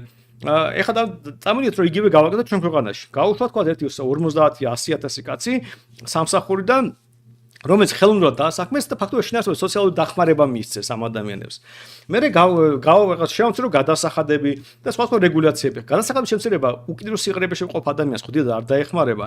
ხო, დაეხმარება უფრო ადამიანს, რომელიც რაღაც უნარჩვევები აქვს და სწრაფად გამოიყენებს. ამიტომ მოკლევადიან პერიოდში ვიღაც ადამიანები შეიძლება სწრაფად გამდიდრდებიან, ვიღაც ადამიანები პირიქით დაკარგავენ, ღარიბების დაკარგავენ შემოსავალს და მერე რომ გადათვალო, პროპორცია ნიშნულად გაუარესდება. გასაგებია რომ სულ მალე რაღაც შეიძლება 1-2 წელიწადში დიდრები რომ რაღაც საშუალო ფენად და რომ გადმწდები ისინი დაიქირავებენ მათ შორის ღარიბ ადამიანებს ძიძებად, დამლაგებლად, დაცვაში და რაღაც და ისინი ისტორიულად ისე მიდის რომ ღარიბები ყველაზე სწრაფად დიდრდებიან, იმიტომ რომ პატარა რაც თავიდან მოყვებით პატარას დაც კი მათთვის მნიშვნელოვანია, ხოლო დიდრები პირიქით დაბალი ტემპით დიდრდებიან, მაგრამ აი იმ ასეთ გარდამტეხ მომენტში როცა საზოგადოება ძალიან ღარიბია, შედარებით დიდარი ადამიანები ცოტანი არიან, შედარებით ასე ვთქვათ, ბიზნესზე ორიენტირებული, აქტიურები, განათლებული ცოტანი არიან და გაქვს ძალიან ბევრი დიდი სიღატაკე, როგორც კი შენ ამ სოციალურ დახმარებას, ხელოვნურ დასაქმებას საჯარო სექტორში ჩახსნი და ჩახსნი რეგულაციებს, შეამცირებ გადასახადებს და რაღაც, გამოვა რომ ვიღაც ადამიანები თან საკმაოდ დიდი მასივი უნდა გაღარიბდეს და მერე ვიღაც ნაწილი ძალიან სწრაფად გამდიდრდეს. ამიტომ ბუნებრივად უთანასწორობა გაგეზდება. ანუ ფაქტობრივად შინაარსობრივად ასეც იყო კაცო ის ადამიანები მართლა ღარიბები იყვნენ და იმ დიდარი ადამიანების კისერზე ისხდნენ და ეხლა ეს ამ დიდარ ადამიანს რაღაცნაირად ცოტა მოეშვა ის სწრაფად გამდიდრდა და ისინი კიდე ჯერ ვერ მიიღეს სარგებელი ამ ყველაფრისგან, მაგრამ მე აბსოლუტურად დარწმუნებული რომ მილემ თუ გააგრძელა თუნდაც მე არ მგონი რომ მას არ აქვს გრანდიოზული რეფორმები ჩატარებული, მაგრამ თუნდაც იმ ტემპით როგორც ის ვითარდება არგენტინა რაღაც 1-2 წელიწადში ძალიან მაგარი შედეგები ექნება, იმიტომ რომ უკვე ფაქტორიულად ეკონომიკურ ზრდაზე გადავიდა, ინფლაცია ძალიან დაბალია და ესე მაკროეკონომიკურ წილში ნორმალურად მიდის და სულ სტატისტიკური რაღაც მოსალოდნელი შედეგი, რომელიც ალბათ ასე უნდა ხდებოდეს და ზოგადად ასე ხდება ხშირად, როცა ასეთი სოციალისტური სისტემები ინგრევა, ოკეი, მეტი ვერაფერი ვერ მოიგონდეს და ათრევენ ეს მემარცხენეები რაღაცას გეგონება, თვითონ რომ ჩაეძიონ რა ხდება. არაფერი ტრაგიკული. მაგრამ დაველოდო სტახანი და მე მგონი ეს ამბავიც მალევე მოგვარდება და აღარ იტყვიან როგორ შეიცვალა სიგარების მაჩვენებელი არგენტინაში იგივე ხალხი ვინც ახლა ამას აშიარებს. რატომ უნდა იყოს ტანკი ლეგალური? მე არ მithქვას რომ ტანკი უნდა იყოს ლეგალური. მე ვთქვი რომ უნდა იყოს იმ იარაღის ტარების უფლება ნებადართული რომელიცაც ატარებს პოლიციელი. თუ პოლიციელი ატარებს რაღაცას, ესე იგი ეს შეიძლება ატაროს მოქალაქემას. თუ პოლიციელს ყავს ტანკი, მოქალაქეს უნდა ყავდეს ტანკი. თუმცა მე არ ვიცი რა შეიძლება პოლიციელს ტანკი. ამიტომ თავის არანაირ შინაარს არ ხედავ რომ ტანკი იყოს პოლიციის განკარგულებაში ან ადამიანის განკარგულებაში. თუმცა მეორე მხრივ აი ტანკი რო ქონდეს მოქალაქეს ამაში ტრაგედიასაც ვერ ხედავ. რა შეიძლება ეს ტანკი ვერ გავიგე, გზას აფუჭებს რაღაც და დიდად არ არის მოსახერხებელი. ხო, მაგრამ აი ჯაველინი რო ქონდეს კიდე შეიძლება გავიგო, ანუ რაღაც ტანკს აწინააღმდეგო რაღაც რო აი ბრონირებული მანქანები აუფეთქო პოლიციელებს აჯანყების მომენტში. ეს კიდე ამაში ლოგიკას ხედავ და აი ტანკი არ მესმის, მაგრამ შეიძლება იყოს ტანკიც, ოკეი. ტრაგედიას ვერ ხედავ, რომ ტანკიც შეაცერული შეიძლება იყოს ნებადართული, მაგრამ რაღაც რაციონალურ ახსნას საჭიროებასაც ვერ ხედავ. თუ აქ რო შემოვიარე, ასე მგონია რემოუტ უნივერსიტეტში ვსწავლობ. მადლობა. ხო, უნივერსიტეტი და მაინც შორს არის. ხო, უნივერსიტეტის თავი პრობლემა რაც ამ ყველაფერს აქვს, მიუხედავად თქვენ კითხვის, მას ხო ინტერაქციის ამბავი არის. თან ძალიან დიდი დაგვიანებით მიდის. ანუ ფაქტობრივად რაღაც 1 წუთამდე არის დაგვიანება იმ რაღაცას რო ვამბობ, 3 თვეამდე მოვიდა, ამიტომ არის თათ კომფორტული და უნივერსიტეტში, ანუ ნორმალურ სიტუაციაში ადამიანები შენ წინ ზის და პირდაპირ ელაპარაკებით და იქ მაინც სულ სხვა პროცესი მიდის. ქიმიური იარაღი რო შევიძინო, გავაკეთო ლეგალური იქნება მისი მფლობელობა და რატომ? აქ ხო იგივე ამბავია, აი ჭირდება თუ არა ქიმიური იარაღი პოლიციელს. აი თუ პოლიციელს აქვს ქიმიური იარაღი, რა ვიცი, მაგრამ ჩვენს უნდა გქონდეს. უბრალოდ ქიმიური იარაღი იმდენად არაეფექტიანი რაღაც არის, ვიმას ფაქტობრივად არავინ არ იყენებს. აი რაღაც სადისტი რეჟიმები, რაღაც ასადი და რაღაც ასეთები თუ იყენებენ ხოლმე. რეალურად ქიმიური იარაღს იმდენად არაეფექტიანი, იმდენად საშიშია, იმდენად რთულია გამოსაყენებლად, რომ აი ბევრ ჯარს არც კი აქვს და ანუ მიუხედავად იმისა, რომ შეიძლება ძალიან მარტივია წარმოებისთვის, იმიტომ რომ პირველ სოფლიო ომის დროს გამოიყენეს და ტექნოლოგიად უპრიმიტივი იარაღია, ამიტომ არაერთი პრობლემა არ არის, რომ ნებისმიერ ჯარს ჰქონდეს, მაგრამ აი ჩვენ ჯარს არ აქვს ქიმიური იარაღი და ნუ გასაგები რაღაც აკრძალვებია სოფლიო, მაგრამ კასეტურ ბომბებზე აკრძალვებია, მაგრამ ჩვენ ხო არ შევუერთდით, ამიტომ ეს რომ ძალიან ეფექტიანი იყოს, რავი, არავინ არ გააჩერებდა სხვა მთავრობას, რომ ქიმიური იარაღი ქონდა, მაგრამ სიამდვილეში ის რა ქვია არ არის რა ეს ეფექტიანი ამბავი და ამიტომ შინას ჯარსაც კი არ აქვს ხოლმე და პოლიციას რატომ უნდა ქონდეს ქიმიური იარაღი ხო საერთოდ გაურკვეველია ამიტომ არა პასუხი იქნება რომ არ უნდა ქონდეს იგივე ბარემ შორს ვარ წახვიდე ბიოლოგიური იარაღიც იგივე შორს წახვიდე ბირთვული იარაღი მე არ მესმის რატომ უნდა ქონდეს ადამიანს ბირთვული იარაღი ალოგიკურია პრინციპი გადის მარტივად რაც პოლიციას აქვს იგივე აქვს მოქალაქეს პოლიციელს არ უნდა ქონდეს უპირატესობა მოქალაქეზე. მას ზოგადად მაინც ექნება უპირატესობა პოლიცია ზოგადად უფრო ორგანიზებული და გამოწვრთნილი და მომზადებული ადამიანია, მაგრამ ეს მაინც არ არის ტოტალური უპირატესობა, როცა იარაღი ერთი და იგივე ტიპის აქვს. მაინც ვერ გაბედებს პოლიციელი, რომ აი დაჩაგროს მოქალაქე მასობრივად. ეხლა ინდივიდუალურად შეიძლება ვიღაცას მაინც მოერიოს. ამიტომ ინდივიდუალურად რომ ტერორისტი იქნება თუ ეს რა ქვია ბანკის ძარცველი იმას პოლიცია მაინც მოერევა მაგრამ თუ რაღაც ქალაქში აჯანყება იმას პოლიცია უკვე ვეღარ მოერევა ამიტომ ხო ხალხს უნდა ქონდეს აჯანყების უფლება ამიტომ პოლიციას არ უნდა ქონდეს მათზე იძულების და ძალადობის ნაწილში უპირატესობა აქედან გამომდინარე ქიმიური ბიოლოგიური ბირთვული იარაღი არა მოქალაქეს არ უნდა ქონდეს ჩემი აზრით აქ ერთმანეთში გამოვთობთ.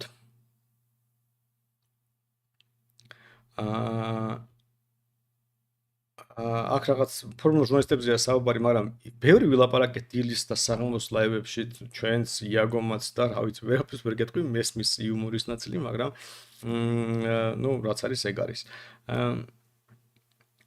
ჯერ დავიწყოთ სირეთ ეს ოკეი, ეს იყო ჩემი პრობლემა რაღაცის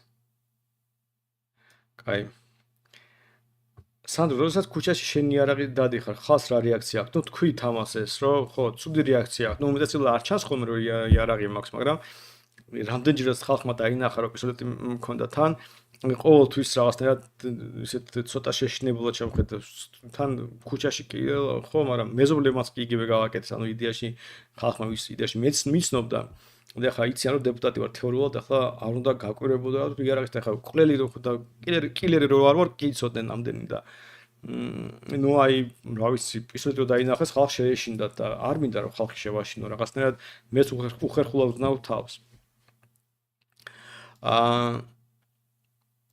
კაი ჩამოვედი პირველი ლაივის ნოსტალგია ხო ცოტა ბარდაკი დამემართა ფოდიში გავერთე მაინც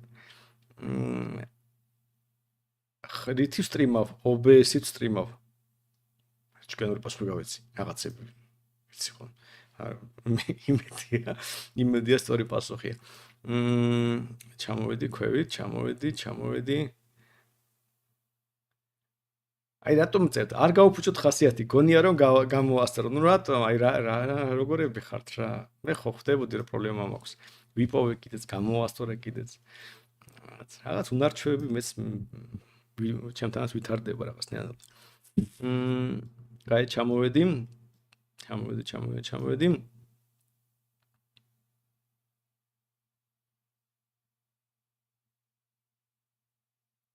სტუმრები უნდა მოიწვიოთო თამაზი ეწერებს, ვინც რაღაც გოგო და ხალი რეკავდა, მე სხვადასხვა არ მომისმენია, მაგრამ ზოგადად ბევრი ძალიან კარგი ადამიანი რეკავს და ზოგი სხვადასხვა მოდის, ერთი ახალგაზრდა ბიჭი მოვიდა დღეს ფორმულა სეტერზე გველაპარაკა მე და ჰერმას და აი ასეთი არგუმენტი შეიძლება იყოს ასეთიო და მეოთხარი რა ვიცი რაღაც ვარგინდა მაიკები რაღაცა და არა საჯარო მოხელება რომ არ მინდაო რაღაცა, მაგრამ თქვენი მხარდამჭერი ვარო. ანუ ძალიან აი ბევრი ადამიანი მოდის ასეთი პოზიტიური და ნუ ეხლა ვიცი ეთერში მოწვევაზე რა, მაგრამ ზოგადად სულ გვიხარია როცა ეს ხალხი მაგათ ოფისში გამოვლის ხოლმე და რაღაც თავის ას გაგვიზიარებს, ამიტომ ხო. სანდრო შეგიძლია როგორ მოიპარეს 6 მილიონი დალინკო ვეძებ და ვერ იპოვე იცი ციტაზე ვიღაცამ კითხა ეს და დავლინკე კიდეს მაგრამ როგორ მოიპარო 6 მილიონი რომ აგრებო გულში მე მგონი პირველი რაც იქნება ასე ზუსტად ის ვიდეო როგორ მოიპარო 600 მოდი ვნახოთ აჰა, კი ბატონო, როგორ მოვიპოვოთ 600 მილიონი? პირველი ლინკი რაც ამომიგდო არის ეს ვიდეო და იქნებ ცადო და თუ გინდა დაგიშერებ მე ბოლოს კი რო ჩავალ კითხვების. მაგრამ დავაშერებ. 104 ლაიქი, უი რა კარგია, ხო, სა ბევრი ლაიქია და ძალიან კარგი. ჩამოვედი. უი, სანდრო მიყვარხარ ვიღაცამ წერს. ვიცი დამისაყური მიწვია რამდენი ხუთეულთანო არ ვიცი ხვალ მექნება ფორმულაზე ეთერის ფოტოშოპში ბოთ იმ ხუთეულთან არა მაგრამ მე მგონი მათ რაღაც ცოტა ხანი დასვენება დაჭირდებათ იაგოსთან ეთერის ხუთეული არა მინიმუმ ვახოსთან ეს ნამდვილად დაჭირდება რომ ცოტა ამოისუნთქოს დაისუნოს იმიტომ რომ აშკარად სტრესში იმყოფება იმის შემდეგ ეთერის დროსაც იარაღიდან ნარკოტიკი რომ დავალეგალიზოთ ხელისუფლებას რა ხელჩასაჭირი ექნება ადამიანის სპეციალურად დაჭერისთვის. ჩადებას გულისხმობ. არსებობს კიდე რამე მარყში უკანონო დაპატიმრების. არა, უბრალოდ კი რა თქმა უნდა, რავი, იგივე ქიმიური რეაქცია შეიძლება ჩაუდო ამ რა ვიცი პლუტონიუმი ჩაუდო და რაღაცა ჩადება თეორიულად რამე თუ აკრძალულია ჩვენ ქვეყანაში იმის ჩადება ალბათ შეიძლება მაგრამ ნუ ახლა გავცილებული ყველაზე რა თქმა უნდა ნარკოტიკია და იარაღია ეს რაღაც ჩოლებრივი ამბავია ყველაზე იმიტომ რომ ყველაზე მარტივია და შემდეგ მაგრამ ხო ერთ-ერთი ბერკეტიც არის ადამიანების კონტროლის ეს ამიტომ თუ ეს ყველაფერი ლეგალურია ამ ნაწილში კონტროლი გაართულდება და ვახონ რო თქვა გადაცემაში როგორ მოხდა იაგო იქ ცალკე ისტორია რას ნიშნავს როგორ მოხდა სად რაღაც გამოვტოვე ნუ ტექნიკურად ძალიან მარტივად მოხდა პროდიუსერებმა დაპატიჟეს მაგრამ ხო ზოგადად ბევრი რაღაც ხდება ხოლმე სამყაროში საინტერესო სანდრო გამარჯობა შენი აზრით როგორი უნდა იყოს ქართული ჯარი რა სახის იარაღს უნდა ვყიდულობდით მგონი უკრაინის ომმა გვაჩვენა რომ მომავალი დრონებისა და ტანკების დრო წავიდა არა ტანკების დრო ნამდვილად არ წავიდა მე ზოგადად არ ვარ სამხედრო ექსპერტი და ეხლა რომ დავიწყო თქვა რომ ჩვენმა ჯარმა უნდა იყიდოს ტანკი თუ დრონი და რაღაცა მე ამაზე თავის პასუხისმგებლობას არ ავიღებ ერთ-ერთი მე რასაც ხედავ ტანკებს და ზოგადად ბრონირებულ ტრანსპორტს აქვს ძალიან დიდი მნიშვნელობა უკრაინაში, იმიტომ რომ საბოლოო ჯამში კი დრონმა შეიძლება მარტივად აგიფეთქოს ტანკი მაინც გჭირდება, იმიტომ რომ ეს არის რაღაც ტიპის დაცვა. თუ ტანკში არ ხარ, იგივე დრონი მაინც მოკლავს და კიდევ უფრო ეფექტიანად და რაც თავარია, კიდევ უფრო დაუცველი ხარ მაშინ артиლერიისგან, იმიტომ რომ თავარი სხვეპლი უკრაინის ომში არა დრონებისგან არის, არამედ артиლერიისგან. ეს артиლერიული ომია. და იმიტომაც იწევს უკრაინა რომ და ეს უკვე რამდენიმე თვე ზედიზედ რუსეთის შეტევაზეა რომ მიუხედავად იმისა რომ უკრაინელებს უფრო დახვეწილი დრონების სისტემა აქვთ რუსებს აქვს ტოტალური უპირატესობა артиლერიაში და ავიაციაში და ამის ხარჯზე ფაქტობრივად ამ ეტაპისთვის რაღაც უპირატესობას ფლობენ და საკმაოდ მნიშვნელოვან უპირატესობას იმიტომ უკრაინელებმა ბოლო პერიოდში ძალიან მნიშვნელოვანი დასახლებული პუნქტები დაკარგეს. ამიტომ ერთი მხრივ გასაგებია რომ დრონებმა პრინციპულად შესვალეს სამორი მოქმედებები. დრონებიც თვითონ ვითარდებიან და ამ შემდეგ, მაგრამ უბრალოდ არაფერში არის თქვა რომ ტანკი არ არის საჭირო, ძალიან საჭიროა და იმიტომაც არის უკრაინელები სულ ითხოვენ ჯაშონ ტექნიკას პარტნიორებისგან, და რაც მეტი მით უკეთეს. განსაკუთრებული მოთხოვნაშია ბრედლი, იმიტომ რომ ამ BMP-მა აი ხაც ძალიან დიდი მნიშვნელობა შეიძინეს ამ ომში და შეიძლება რაღაც გაგივით ბევრ შემთხვევაში ტანკებზე უკეთესად კი უმკლავდებიან, იმიტომ რომ სხვა ბევრი სხვა ფუნქციაც აქვს, გარდა იმისა, რომ უბრალოდ რაღაც გაარღვიო ფრონტი ამ პირიქით დაიცვა. ტანკის მეშვეობით, ამიტომ აი ამ ნაწილში მე რასაც ვაკვირდები, ყოველდღე ტელეგრამში ვაკვირდები რა ხდება უკრაინაში, ერთი ებრაელური ექსპერტის არქივს გამოწრელი, სადაც ის ისრაელზე წყვება და იქ რაც ხდება და არსად არ იკვეთება, რომ ტანკები არის აქტუალური. მაგრამ პირველ ნაწილი კითხვის, რომ აი ჩვენ ჯარსო, ეს ზოგადად ჩემი საქმე არის. მე მგონი საბოლოო ჯამში არიან ხალხი, ვის კვალიფიცურია და ჩვენ თუ ავაწყოთ ნორმალურ мотивაციურ სისტემას, ჩვენ ჯარში, სადაც გენერალი იმიტომ კი ახდება გენერალად, რომ რაღაც ლოიალურია თავდაცვის მინისტრის მიმართ ან რაღაც ლიდერის და ბელადის მიმართ. არამედ უბრალოდ რომ მაგარი ტიპია, უბრალოდ გადახედეთ ამერიკულ გენერლებს და რაღაც აი როგორი რაღაც სპიჩები იმდენ შეხვდებოდათ, რომ აი გენერალი გამოდის რაღაც სიტყვას ამბობს მოტივაციური რაღაც სპიჩი აქვს, რომ ასე და რომ ელაპარაკები ამ ხალხს, ან რომ ხედავ ამ ხალხს, ხვდები რომ ამ ადამიანს რაღაც ავტორიტეტი გააჩნია. და რაღაცნაირად ბევრი ისეთი ადამიანი მინახავს, ну, მათ შორის სოციალურ არცისებ ბევრი გენერალი მინახავს ამერიკელი, მაგრამ ინტერნეტში რაღაც გამოსვლებში რომ უყურებ, რომ ხო ეს რაღაც ადამიანი იმსახურებს ნდობას და მე ხედავ რაღაც ჩვენ გენერალს, რომელმაც პრიმიტიული მათემატიკური ამოცანა ვერ ამოხსნა და ну აი და ამბობს რომ არ არის ძლიერი მათემატიკაში და ფიქრობ რომ აი ომი რო დაიწყოს, მე მინდა რომ ჩემ ქვეყანას, ჩემ ოჯახს იცავდეს ადამიანი, რომელსაც მათემატიკაში არის ძლიერი და მე ზოგადად არ მინდა რომ ასეთი რაღაც თანამდებობებზე, სპეციფიკურ თანამდებობაზე მათემატიკის სუსტი ხალხი იყვნენ. აი რაღაცნაირად მე არ მაქვს ასეთ ხალხის მიმართულება, იმიტომ რომ რაღაც არის პროფესიები, სადაც მათემატიკა დიდად არ იცოდე და ოკეი იყოს რა, მაგრამ ჯარი რო არის, თორსა შენ რაღაც ძალიან ასეთ დისციპლინური სისტემური აზროვნება გჭირდება, სადაც შენ გჭირდება მათ შორის რაღაც კალკულაცია, გაცვლები, სტრატეგიების შემუშავება და შენ თუ და მათემატიკა პრიმიტიული არითმეტიკის დონეზე რაღაც მინიმალური ლოგიკურ აზროვნებაზე მიუთითებს, ну მე არ მექნებოდა ნდობა ასეთი ადამიანების მიმართ. და ამიტომ საბოლოო ჯამში ჩვენ ყავს ჩვენი სისტემა, საერთოდ მოტივაციური სისტემა არის ამტრიალი თუ არეული თუ რაღაც, იმიტომ რომ ღმერთმა იცის როგორ უნდა გახდე გენერალი ჩვენ ჯარში. და უამრავი მაგალითია, როცა პროფესიონალი ჯარისკაცები, რომელსაც ძალიან ბევრია ინვესტირებული, მე ტოვებენ ჯარს, იმიტომ რომ ვერც ხედავენ, ასე ვთქვათ, თავის პერსპექტივას და რაღაც თავის ცხოვრების რაღაც გაუმჯობესებას ჯარს არ უკავშირებენ და აი ამას თუ შევცვლით პრინციპის დონეზე, მაშინ ჩვენ გვეყოლება ჩვენივე გენერლები, რომელიც ერკვევიან რაღაცაში და იცნი გააწყვეტენ ტანკი იყიდონ თუ რა ვიცი, დრონი იყიდონ და თუ ის ადეკვატური ადამიანია და ჩვენ პარტნიორთან ურთიერთობა გვექნება, ისინი თუ არ გააწყვეტენ, მაგრამ პარტნიორები დაგვეხმარებიან და რაღაცას გვასწავლიან და რჩევებს მოგცემენ. ასე რომ საბოლოო ჯამში როგორი უნდა იყოს ჯარი, ეს არის მაინც გადაწყვეტო, ეს არის გენერლების საქმე. ჩვენ უნდა ვიფიქროთ, ან პოლიტიკოსების საქმე არის სწორი სისტემა მოვაწყოთ, რომ გენერალი გენერლობდეს და არ იყოს მაგალითად რაღაც ესეთი დეკორაცია პოლიტიკოსებისთვის. ჯარისკაცების განხილვაზე ფაქტორად ჯარისკაცებს იყენებდნენ როგორც დეკორაციას, რომ აბდოდ აგერ ადამიანი ძის ფორმაში და შენ რადგან ფორმაში ადამიანი არ უნდა გააკრიტიკო. იმიტომ რომ პატივი უნდა სცე ჩვენ ჯარს და რაღაცა და ის თუ რაღაც არაადეკვატურს ამბობს, ან სრულად არაადამიანურ იდეას იცავს, თუნდაც თავისი იქ ჯდომით. შენ არ გავს უფლება რომ ის გააკრიტიკო და არადა უნდა გააკრიტიკო, პირიქით ორჯერ უფრო უპატიებელია, როცა შენ ფორმას იყენებ, იმის რომ პოლიტიკურ თამაში შეხვიდე. იმიტომ რომ ავაშ საერთოდ აკრძალულია საერთოდ ფორმაში ყოფნის დროს პოლიტიკურ პროცესში მიიღო მონაწილეობა და შენ გამოდიხარ და პარლამენტში მოდიხარ და კონკრეტული პოლიტიკური პარტიის ვიწრო პარტიული ინტერესი იცავ, ისე რომ საერთოდ არაფერს არ ლაპარაკობ, როგორი ჯარი გჭირდება. მე თუ გახსოვთ თავდაცვის დროს ვეკითხებოდი გენერალს და პოლკოვნიკებს, ვინც იყო რომ აი როგორი ჯარი გინდათ, მითხარით, აი თქვენ როგორი გინდათ და პასუხი იყო აი ეს თქვენი გასაწყვეტია, გაწეული იქნება ძალით თუ ნებაყოფით მოვა. ჩვენ რა შაშია, ჩვენ რა ჯარსაც რა ხალხსაც მოვიყვანთ, იმას გავწვდით და როგორ შეიძლება ეს პასუხი მიგვეღო ჯარისკაცისგან, პროფესიონალ ჯარისკაცისგან. ხო?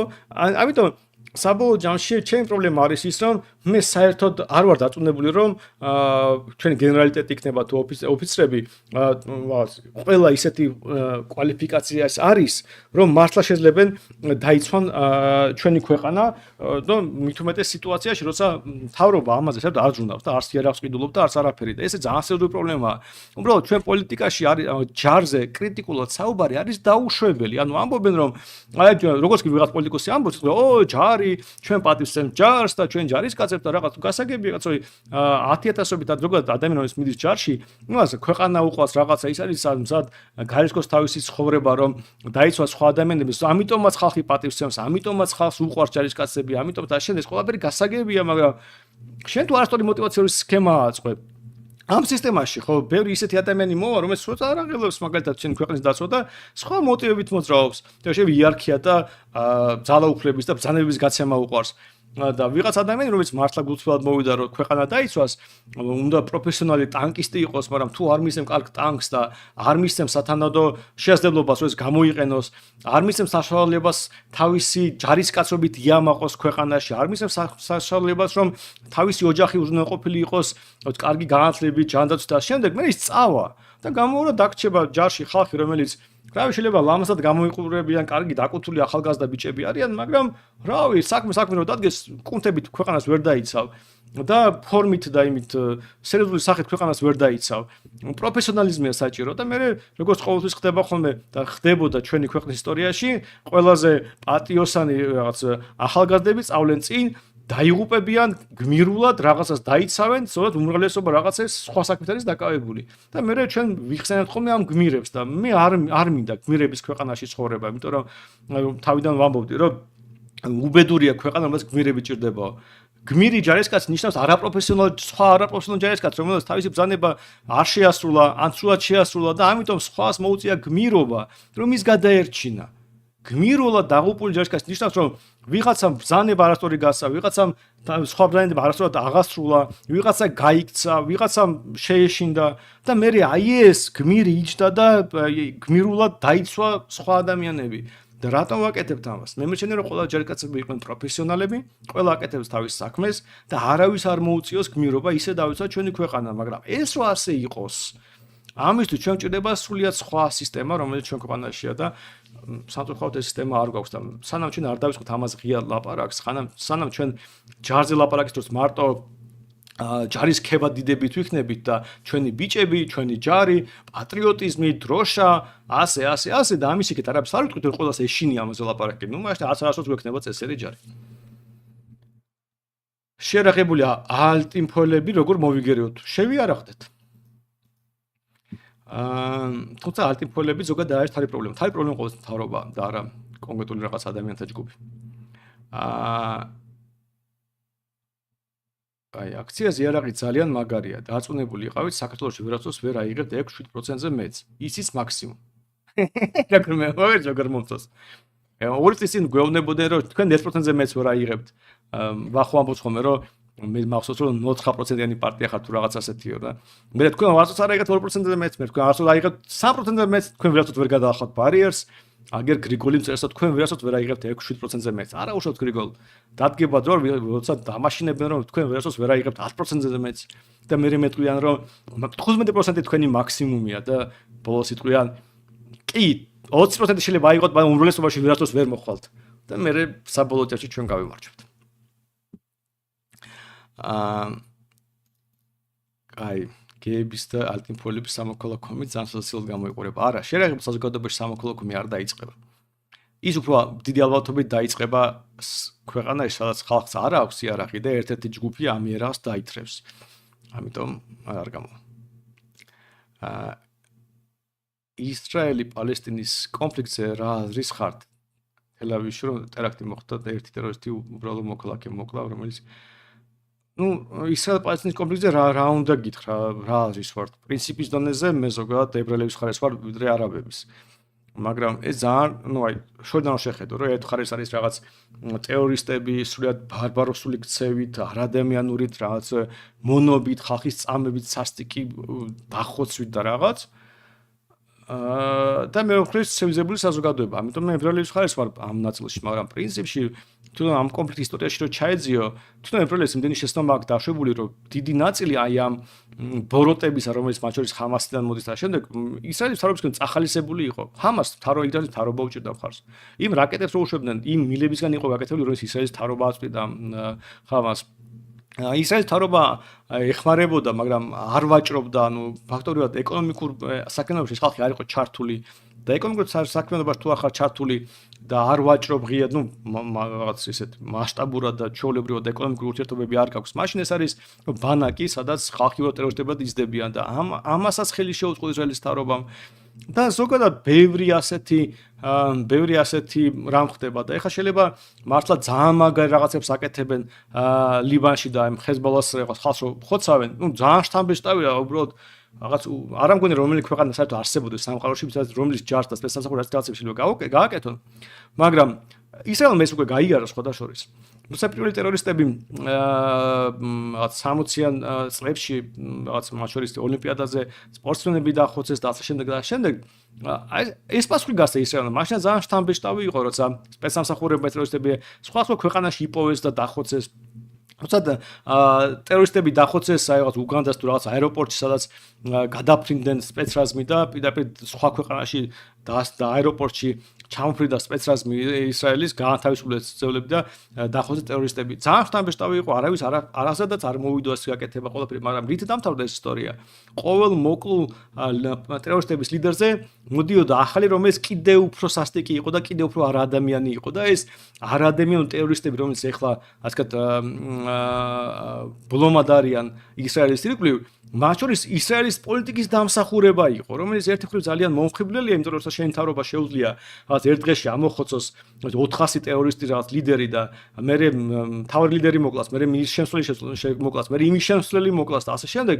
რა თქმა უნდა, შენ გიჩნდება განცდა, რომ შენი მთავრობა ძლიერია და შენ რაღაც შვიდად გნობ თავს, მაგრამ თუ ამას სტრატეგიულად შეხედავ, როგორც აი ძალიან ხანძრი პროცესი, როგორც 10 წლეულები გრძელდება, მე მგონი სტრატეგიაში მოიკოტებს ისრაელი საბოლოო ჯამში და არც ისე მარტივი იქნება ამ ომის დასრულება.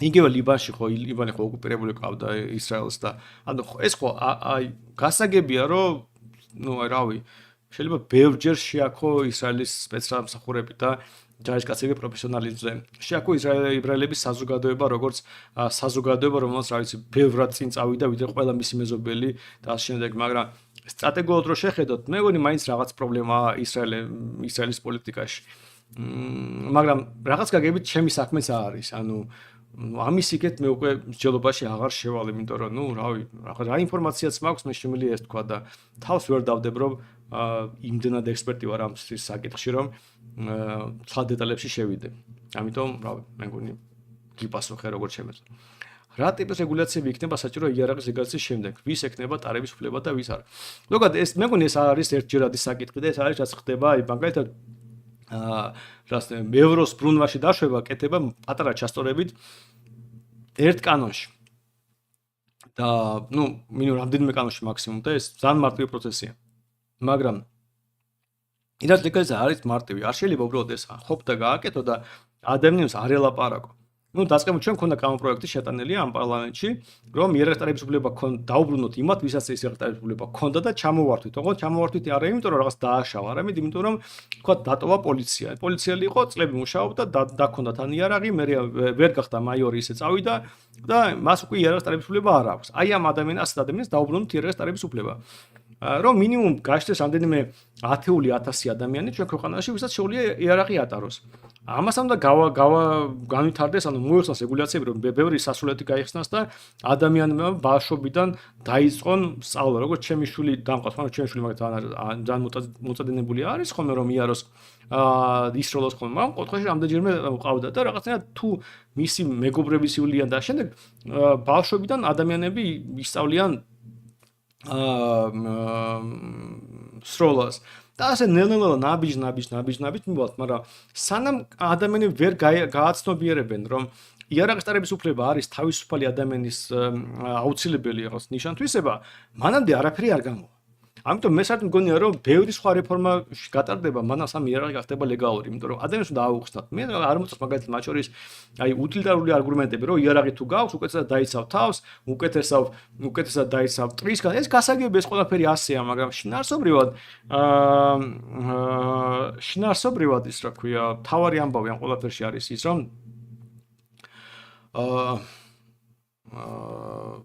პოლიტიკურად თავისუფალი ადამიანები ვარ და პოლიტიკურად თავისუფალ ადამიანს უნდა გქონდეს. თორე დანარჩენი გაჩვენებს სხვადასხვა გრაფიკებს, სადაც ასე შეიძლება მანიპულაცია გააკეთო, ისე გააკეთო მანიპულაცია, ასე რიცხვები დააჯგუფო, ისე დააჯგუფო რიცხვები და ამ დისკუსიაში შეიძლება უსასრულობამდე შეხვიდე. იმიტომ რომ აი უბრალოდ მე რო ხა ვემზადებოდი ამ ლაივისთვის უბრალოდ აი ყველანაირი ინფორმაცია მქონდა, ასეთი გრაფიკი, ისეთი გრაფიკი, ასეთი გრაფიკი და უბრალოდ ახ მიყრია ფაილები და ცოტა ამერიკიდეს, მაგრამ შინაარსობრივად აი ეს პრობლემაა, ამიტომ მე არ გონია რომ იარაღის ლეგალიზაცია ეს არის მარტივი ამბავი, იარაღის ტარების ლეგალიზაცია, მაგრამ ნაბიჯ-ნაბიჯ თუ ამისკენ მივალ და ხალხი გააცნობიერებს რომ ეს აუცილებელი წინაპირობაა თავისუფალი საზოგადოებისთვის, ეს მოხდება საბოლოო ჯამში. ამერიკის მაგალითიდან გამომდინარე, საქართველოში უფრო საშიშ არ მიგაშნია ნებისმიერ იარაღის ხალხისთვის მიცემა. ნაშას ნებისმიერი იღებს ხალხისთვის მიცემა, ანუ ეს ხო რაღაცა ეს აბსტრაქტული კითხვა, ან ამერიკის მაგალითი რა პირი კითხვა ამბობს, რომ საწინააღმდეგო ამერიკაში სადაც ხალხი შერაღებულია, იქ ცხოვრება მშვიდად მიმდინარეობს და რა იყო ამერიკის მაგალითი ისეთი, რომელმაც შენ დაგაშინა. ანუ ციხესიმაგრის დოქტრინაზე რატო არ საუბრობთ ხოლმე იარაღის ლეგალიზაციის კამპანიაში? არ ვიცი რა დოქტრინაა, მითხარი დოქტრინა და გიპასუხებ. უps, გადავხდი.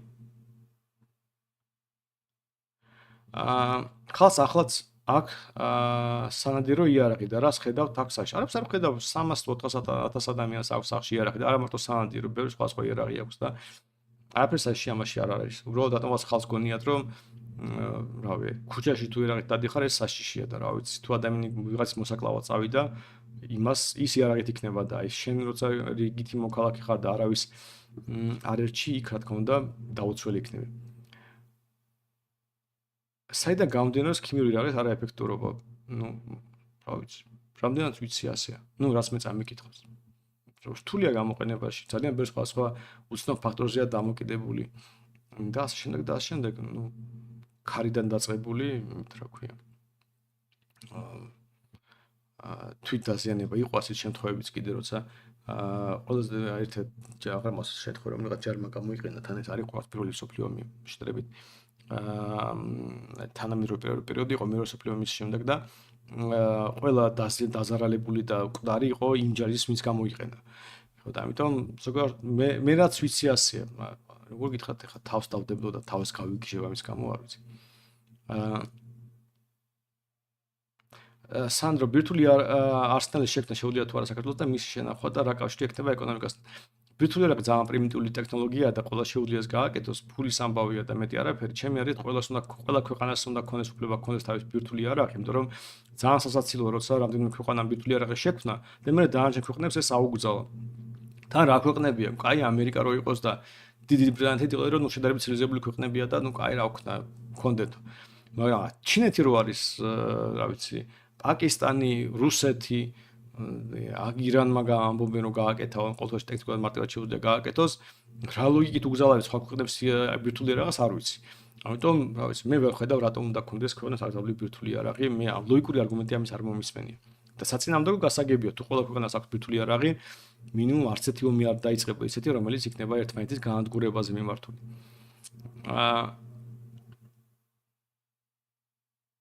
ცეცხლსროლი გამოქვეყნებული სტატისტიკაში 300,000 რომ არის რეგისტრირებული საქართველოში. მაღაზიაში ასდევს ეგეს სიგულისხმება არა რა თქმა უნდა, ის არ არის რეგისტრირებული, ანუ ჯერ არის გაყიდული, ამიტომ ადამიანზე არის არ არის ის რა ქვია, ხო, რეგისტრირებული, ან ფლობელი არ ყავს. სანდრო ხმლის სტარების უფლება მექნება? აი, ატარი. მე ვერ ხედავ პრობლემას, ატარი რაც გაიხარდება. სანდრო ეგ არხები ტელეგრამზე გაგვიზია, რეგ ტელეგრამზე გაგიზიაროთ ეს არხები. ანუ რასაც უყურებ, აი რაც უკრაინაზე რამდენიმე არხია, უმეტესწილად ინსაიდერ უკრაინას უყურებ და აი ამ რაღაცას გაგიზიარეთ ისრაელი ექსპერტი რო არის, რასაც მე უყურებ ხოლმე, მე მომწონს კონტროლში ის როგორც არის. ჩავაგდე ლინკი. ცოტა შემიცვალა აზრი, მაგრამ მაინც ბოლომდე ვერ ვენდობი იგივე ხალხს იარაღით ხელში, რომელმაც ოცნებას უფასო ფულის დაპირებას მისცემ. ნუ, კარგია ცოტა შეგეხსნა აზრი, მე არ მაქვს მოვიდნენ რომ ხალხი ერთხელ მომისმენს და ას შეცვლის თავიდან ბოლომდე. მით უმეტეს რომ ხვალ არ გემუქრებათ იარაღის ლეგალიზაცია ამ ქვეყანაში. მაგრამ ნელ-ნელა ცოტა და მივალთ. ყველას უნდა ქონდეს ტარების უფლება, თუ რამე სიქო უნდა იყოს საჭირო. მე ზოგადად მივიშნა რომ გიჟები არ არსებობენ. და ამიტომ მე არ გონია რომ შეზღუდვა უნდა იყოს. შეზღუდვა შეიძლება იყოს ზოგადი, მაგალითად სულწოვანება და რაღაცა მაგალითად ელემენტარული რაღაც ზოგადი პოლიტიკური პრინციპი უნდა იყოს. პოლიტიკურად თავისუფალი ადამიანი ხარ, გააქვს რაღაც ტარების უფლება, მაგრამ თუ რაღაც მიზეზია, რატომ არ ხარ პოლიტიკურად თავისუფალი ადამიანი და ჩვენ საზოგადოებაში ჩამოყალიბდა და ისეთი წესრიგი, სადაც ვიღაც ადამიანებს პოლიტიკურ უფლებას უზღუდავთ, ნუ მაშინ შეიძლება იარაღის ტარების უფლება შეუზღუდოთ. მე უბრალოდ მარტო ამას მივაბავდი, თუ რამეს მივაბავდი. ამიტომ ხა თუ ჩვენ საზოგადოებაში ვიღაცა მიჩნეული გიჟა და ამიტომ არ ვადებთ ხმის უფლებას, ხმის მიცემის უფლებას, ნუ იარაღის უფლების მიცემაც არ მიცემ, იარაღის ტარების უფლებას არ მიცემ. მაგრამ შემდეგ ლაივის ალბათ გავაკეთებ იმაზე, რომ გიჟები არ არსებობენ და ვეცდები ახსნა რატომ გიჟები არ არსებობენ.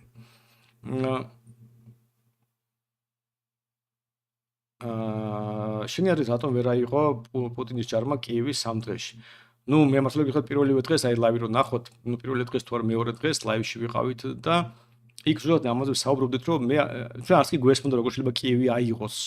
კიევი შეიძლება აიღო 3 დღეში თუ არა 20 დღეში თუ 1000 დღეში, მხოლოდ იმ შემთხვევაში თუ კიევი დანებდა. მაგრამ თუ კიევი წინააღმდეგობას გიწევს, ეს იმხელა ქალაქია, რომ იმის აღება როგორ წარმოუდგენია ხალხს არც კი ვიცი. ანუ მე არ მესმის როგორ შეიძლება კიევი აიღოთ. თუ გათლა მხოლოდ იმაში იყო, რომ უკრაინელებს ისე არ უყვართ თავისი ფაშტური რეჟიმი და ისე უყვართ პუტინი, რომ დაინახავდნენ რუსულ ჯარს, ჩაიხუტებოდნენ და ყვავილებით მიაცლებდნენ კიევის ცენტრამდე. ნუ ამ შემთხვევაში თუ დანებდა საზოგადოება, რასაც კიდე იმას დაიპყრო. მაგრამ აშკარად უკრაინელები არაპირებდნენ რუსების ასე ვთქვათ დახვედრას ყვავილებით და ამ შემთხვევაში უბრალოდ შეუძლებელი არის რომ ვიღაცამ კიევი დაიკავოს და არა მარტო კიევი, მთლიანად უკრაინა, მაგრამ აი რასაც ხედავთ მაგალითად სამხრეთ უკრაინა და აღმოსავლეთ უკრაინაში სადაც რუსები ასე თუ ისე მყარად განან ეს მხოლოდ იმიტომ ხდება რომ ან ეს ქალაქები მთლიანად გაანადგურეს და იქ აღარ ცხოვრობს ან იქ ზოგადად რუსების მე შედარებით ლოიალური მოსახლეობა ცხოვრობდა ამიტომ ასეთი პარტიზანული ომით რაღაც ნაკლებია მაგრამ არაფერი მსგავსი არ მოხდებოდა რუსებს რომ დაეკავებინათ ცენტრალური და დასავლური რაიონები და ფაქტორად იქ ხდებოდა თავი წინააღმდეგობა და ამიტომ სამხრეთი და აღმოსავლეთი ნაწილი შედარებით მარტივად დაიკავეს და ცენტრიდან და ჩრდილოეთ ნაწილიდან მალევე წავიდნენ ასე რომ ხო ამიტომაც ვერა ხვალ ჯავახ გეყოლება სტურად კი შეთანხმებულები ვართ საღამოს ლაივზე და ნუ იმედია მოვა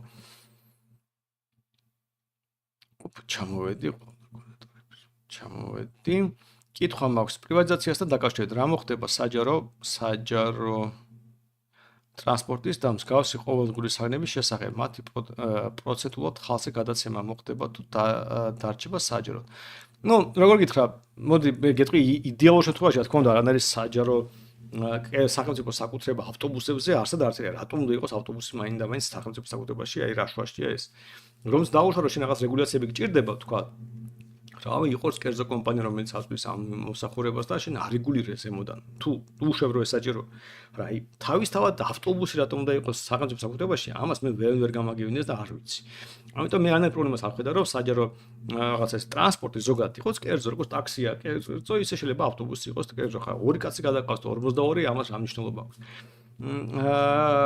ეს ერთი ნაწილი და მეორე მოხდება თუ რა ხო და როგორ მოხდეს მე არ მაქვს მოლოდინი რომ საჯარო ავტობუსები და მეტრო ეს ისეთი რაღაცა ესაც მარტივად შეიძლება ანუ მე დიდი ალბათ წამოვიდგინე რომ რაღაც კოალიციური შეთანხმებაში ეს არ იქნება იმ ნუსხაში რომელიც პრივატიზაციას პირველ ტალღაში ყოველ შემთხვევაში მოხდება ამიტომ მე ახლა ამაზე ძალიან ასე განსაკუთრებით არ ვინერვიულებდი მაგრამ თუმცა თეორიულად მე ამაში პრობლემას ვერ ხედავ მაგრამ ნუ თუ ასეთ რაღაც კომპანიას ყიდი მაგალითად კომპანია რომელიც ფლობს ავტობუსებს რაღაც კომპანია ხო ეს კი სამსახურის საკუთრებაში მაგრამ ხო კომპანია გააკეთე ამისგან აქციონერ საზოგადოებას გაიტან აუქციონზე აქციებს და ხალხი იყიდის და იქნება კომპანია რომელიც ფლობს ავტობუსები დირექტორი მძღოლები და ამ ხალხს გადაყავთ რაღაც წესრიგის ფარგლებში ხალხი ერთი ადგილიდან მეორეზე ჩვეულებრივი ბიზნესია არაფერი განსაკუთრებული და რავი როგორც ბიზნესი ისე გავყიდოთ გიხოცები იმას ვხედავ პარლამენტში რომ მოხვდეთ სამხედრო სამსახურზე გირჩი საბუთი რომ ცელდებოდა რომ გვარიდდა ჯარს თავს მაგას ისევ გააკეთებთ რომ ისევ აგვარიდოს პირველ რიგში გირჩი საბუთი დღემდეც გეხმარებათ ამიტომ თუ რამე წადით მოდით ოფისში და დაგეხმარებით მაგრამ არა თუ ჯარი თუ ძალაუფლება მექნება მე ისე ვიზარო გირჩი საბუთი თქვენ აღარ ჭირდებოდეთ და სავალდებულო გაწევა უბრალოდ არ არსებობდეს ამიტომ პირად რო კომფორტული იქნება რომ სავალდებულო გაწევა არსებობდეს ვიდრე თქვენ დარბოდეთ ჩვენ საბუთზე მიუხედავ იმისა ჩვენთვის ეს ძალიან მომგებიანი იყო და პრინციპში არის კიდეც მაგრამ მე მერჩენია რომ ჩვენ ნაკლები შემოსავალი გქონდეს მაგრამ თქვენ აღარ დაგძდებდეთ კომისარი და აღარ გიწევდეთ ძალით რა თქვა ვიღაცის ბრძანების შესრულება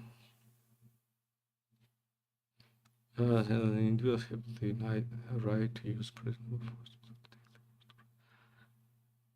ხო, აგერების რა არის ეს ციხესიმაგრის დოქტრინა. ოკეი, ნუ ადამიანს აქვს უფლება დაიცვას საკუთარი თავი რაღაც იარაღით, მათ შორის და მოკლას თუნი ადამიანი თუ შეუვარდება ადამიანს სახლში. ოკეი, კი. ადამიანს ნამდვილად აქვს უფლება დაიცვას საკუთარი სახლი, საკუთარი სხეული, ახლობლები და თუ რა ქურდი მძაცველი ყაჩაღი შემოვარდა, შეუძლია თავისუფლად მოკლას. მე ზოგადად ამის მჯერა და ეს არის სწორი. სალამი პრაიდის დროს ალტიფოლები რომ იარაღით დაადგნენ იმათაც ჰქონდეთ და სროლა ატყდეს.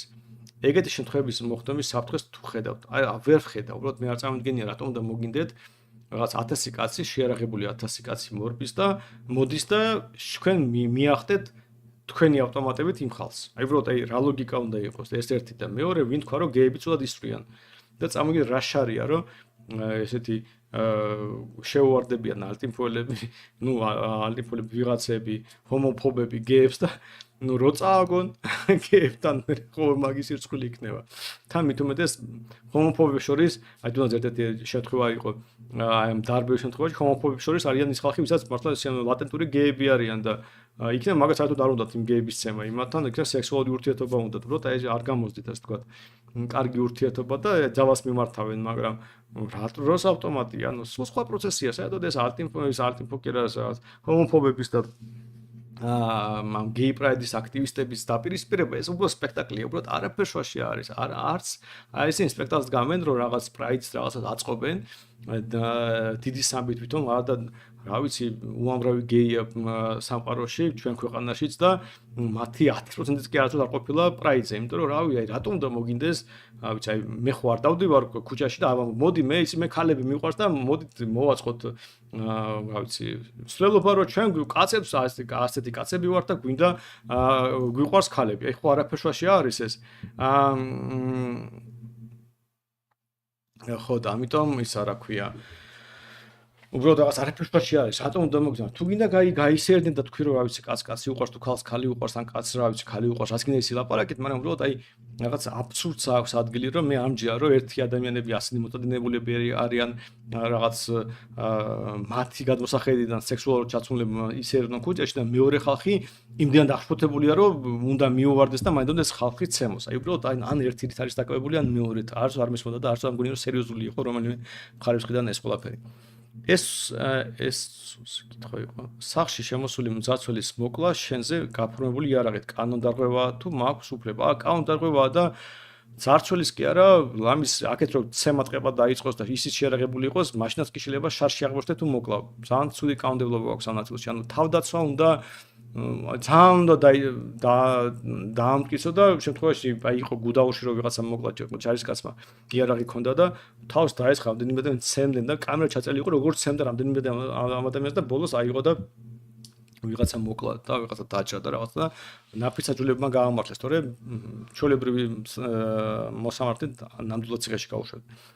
საუბრობ ჯერზე რა ხდება? არის იმის შანსი რომ გიჩი საბუთმა დაიბრუნოს თავის ძალა? არა. საბუთი თუ ჩვენ ძალაუფლება გვექნება, საუდებულო ჯარს გავაუქმებთ. რა შეიძლება და გიჩი საბუთი უბრალოდ მოქმედებს, შეგიძლიათ მოხვიდეთ ოფისში. ხოლო პოლიტიკური ხომ არ არის ფაქტია, ქვეყანაში ისევ არის ქურდული სამყაროს გავლენა შესაძლებელი. კრიმინალებს ხალხო იარაღი ყოველთვის აქვთ. არაფერ შუაში არის. იარაღის აკრძალვა მხოლოდ ცელდება კანონმოჩულ ადამიანებზე. ეს ერთ კარგად არის გასაცნობიერებელი. კრიმინალს და პოლიციას ყოველთვის აქვს იარაღი. იარაღი თუ აკრძალულია იარაღის ტარება, ის აკრძალულია მხოლოდ კანონმორჩილი ადამიანისთვის. კრიმინალი ადამიანსაც განზრახველობაზე მიდის, ადამიანებსაც აფექტურ მდგომარეობაში, ისინი ყოველთვის შოვიანი იარაღს დაჭირდებათ. აი პატიოსანი ადამიანი როცა არაფერს სულს არ აპირებს, ის ყოველთვის იქნება დაჩაგრული ამ შემთხვევაში. ამიტომ როცა ჩვენ საუბრობთ იარაღის ლეგალიზაციაზე, ჩვენ საუბრობთ კანონმორჩილი ადამიანისთვის იარაღის ლეგალიზაციის, თორე დანარჩენს იარაღი ისედაც აქვს. BlackRock-ის მიერ უკრაინის შეძენაზე რას ფიქრობ? უკრაინას კი არა, BlackRock-ი საქართველოს ვერ შეიძენს, მაგრამ არ ვიცი რამეს ყიდულობს, არ გამიგიომროთ. ამერიკის მაგალითს გულისხმობს სკოლაში სროლებს, უბნების გეტოებად გადაქცევას, ბრიტანეთის მაგალითს. არა სკოლების სროლა კაცო. უმეტესწილად მარშრუტი გიხდება იქ, სადაც იარაღის ტარება არ არის ნებადართული. თორე სკოლაში თუ მასწავლებელი შეიარაღებულია, ან დაცვა შეიარაღებული დგას, ვინცაც შეუვარდა, ასე მაგალითი არ არსებობს. იქვე მოკლავენ ამ ტიპს. იგივე მარშრუტინგების უდიდეს ნაწილი ხდებოდა იქ, სადაც ზოგადი იარაღის ტარება აკრძალულია, ან შტატია, სადაც მთლიანად აკრძალულია, ან კონკრეტული ადგილი, თუნდაც იგივე სკოლა, სადაც აკრძალულია. და ის იშვიათი შემთხვევები, როცა ასე არის, ძალიან მარტივად და პროგნოზირებად თარდებოდა. უშა აბაშიძე რა ისმის, ხო, არაფერი არ ისმის, მახსოვს რაღაც იყო ინფორმაცია, რომ მისმა ცოლმა რაღაც აღიარაო და რაღაც, მაგრამ არ შევდივარ დეტალებში, იმიტომ რომ თვითონაც რაღაცნაირად თავისჯერჯერობით თქვა, რომ არ ვაპირებ ამაზე ლაპარაკს თუ რაღაცაო, რადგან თვითონ ჩათვლა ასე ტაქტიკა ერჩია, არც მე ვერევი ამ ისტორიაში. დომინიკ მანგო მოიწვიოთ, არც კაი ვეთქვი რა, რაც უნდა მოიწვიო? უბრალოდ მე არ ვფიქრე არ ვიცი დომინიკ მანგოზე განსაკუთრებული რაზეც შეიძლება ველაპარაკო, მაგრამ ვეთქვი აბა ჩემს, იქნება ვიღაცა საინტერესო. ბატონო სანდრო, თუ იარაღი ლეგალური გახდება, ხომ არ აჯობებს შესყიდვის დროს ფსიქოლოგიურ დასვნა რომ მოითხოვო სახელმწიფო საუბარი მაქვს კანონის დონეზე და თქვი ამაზე კახა რომ მე ზოგადად არ მივიჩნევ რომ სამყაროში არსებობენ გიჟები. არ არის უბრალოდ გიჟი ასეთი არ არსებობს ჩემი აზრით. ამაზე შემდეგ ლაივში მოყვებით. დანარჩენი მე მგონი იარაღის ტარების უფლება უნდა იყოს მიბული პოლიტიკურ უფლებებზე. თუ ადამიანი პოლიტიკურად თავისუფალია, მას აქვს პოლიტიკური გაზრდების მიღების უფლება, მაგრამ არჩევნების სიარულის უფლება, მას უნდა კონდეს იარაღის ტარების უფლებაც. მე ასე ვუყურებ ამ ამბავს. ხოლო თუ ჩვენ ვამბობთ, რომ ადამიანი არაადეკვატურია და ქუჩაში გავარდება და ვიღაცას დაკლავ ის იქ, ну, რავი, მაშინ რატომ აქვს მოვარჩენოს მოწლების უფლება არ მესმის. ანუ ასეთი ადამიანის ხმა რა ღირებულებას წარმოადგენს. ამიტომ რაც არის. პირველ ლაივს ქონდა უფრო ეს ლაივი. კი, ბევრი ლაივია, ძალიან დიდი მადლობა, ძალიან მიხარია რომ მოგწონთ. 168 ლაიქია, მართლა ძალიან ბევრია, თუმცა პირველ ლაივებს მართლა უფრო მეტი ნახვადობა ქონდა. წინა საარჩევნო ჩემი პროგნოზი, მე არ მაქვს პროგნოზი ხალხთან. მე თქვენ შეფასებას ვენდობი. რაც იქნება, ის იქნება. ჩემი ამოცანაა, რომ რაც შემიძლია ყველაფერი გავაკეთო და მე ამ დაშინებულ რაღაც რამდენი დარჩა. 2.5 კვირაში ყველაფერს გავაკეთებ. თქვენც გთხოვთ რომ დამეხმაროთ, ვინც ჩვენ მხარეს ხართ. რა ვიცი, დაფინანსებიდან დაწყებული თქვენი მეგობრების გადმობირებით. ვიღაცა შეიძლება არ მიდიოდეს არჩევნებზე და დაარწმუნეთ 36 უნდა გააფრთხილოთ და წაიყვანეთ თან. მეზობელ ქალაქში წაიყვანეთ თუ საჭიროა, ან რა ვიცი, ფული მიეცით, მოისყიდეთ. რა ვიცი, ყველა რაც საჭიროა, დააშერეთ ჩვენი პოსტები. დაალაიქეთ რაღაცეები რომ თუ აი დაალაიქება საქმეა იმიტომ რომ შეიძლება ალგორითმა უკეთესად აჩვენოს. რა ვიცი, საბოლოო ჯამში ჩვენ ერთად ვართ ასეთად პატარა შეკრული ჯგუფი ვართ ამ ქვეყანაში, რომელსაც რაღაცეები, რაღაც გავსი წარმოდგენები გვაქვს. ერთმანეთი მოგწონს და გვინდა ეს ქვეყანა შევცვალოთ. ჩვენ ვართ უმცირესობა და ეს ფაქტია, მაგრამ კარგად შეკრული უმცირესობას ყოველთვის აქვს რესურსი, თქვათ, დაძლიოს ცუდად შეკრული უმრავლესობა. და ეხლა უიდეო უმრავლესობა ამ ქვეყანაში, იმიტომ რომ მათი ბელადები და მათი პოლიტიკური ლიდერები სულად უიდეოდ დაბოდიალობენ აქეთ-იქით ვინ რას ატყუებს და ვინ როგორ ატყუებს. და ჩვენ აი შეკრული ჯგუფი თუ ჩვენ ხარეს გადმოვიყვანთ შედარებით, ასე ვთქვათ, გადაუწყვეტელ ხალხს, ჩვენ ძალიან კარგ შედეგს დავდებთ. თუ აღმოჩნდა რომ ჩვენ უბრალოდ დავაკლებთ საქმიანობაში რაღაცას, ну, მაშინ შეიძლება ცუდი შედეგის დაიდოს, მაგრამ ну, მე ჩემი მხრიდან ყველაფერს ვაკეთებ, რომ რაც შეიძლება კარგი შედეგი დაიდოს. რა შედეგის დაიდება, იმას მივიღებ, როგორც არ უნდა იყოს ის. და მადლობელი ვიქნები და მადლობელი ვარ ყველა იმისი, ვინც მეხმარება, გვეხმარება. გუშინდელი დღე, ანუ უკვე 8 ოქტომბერი იყო რეკორდული გიჩის ისტორიაში შემოწირულობებით და რა ვიცი, მე მგონი, რა ვიცი, ძალიან კარგად მივდივართ და რა ვიცი, აბა ვცადოთ 2 კვირა ნახევარი დაგვრჩა და რაც შეიძლება მეტი გავაკეთოთ, რომ რაც შეიძლება მეტი შედეგი, უკეთესი შედეგი გქონდეს.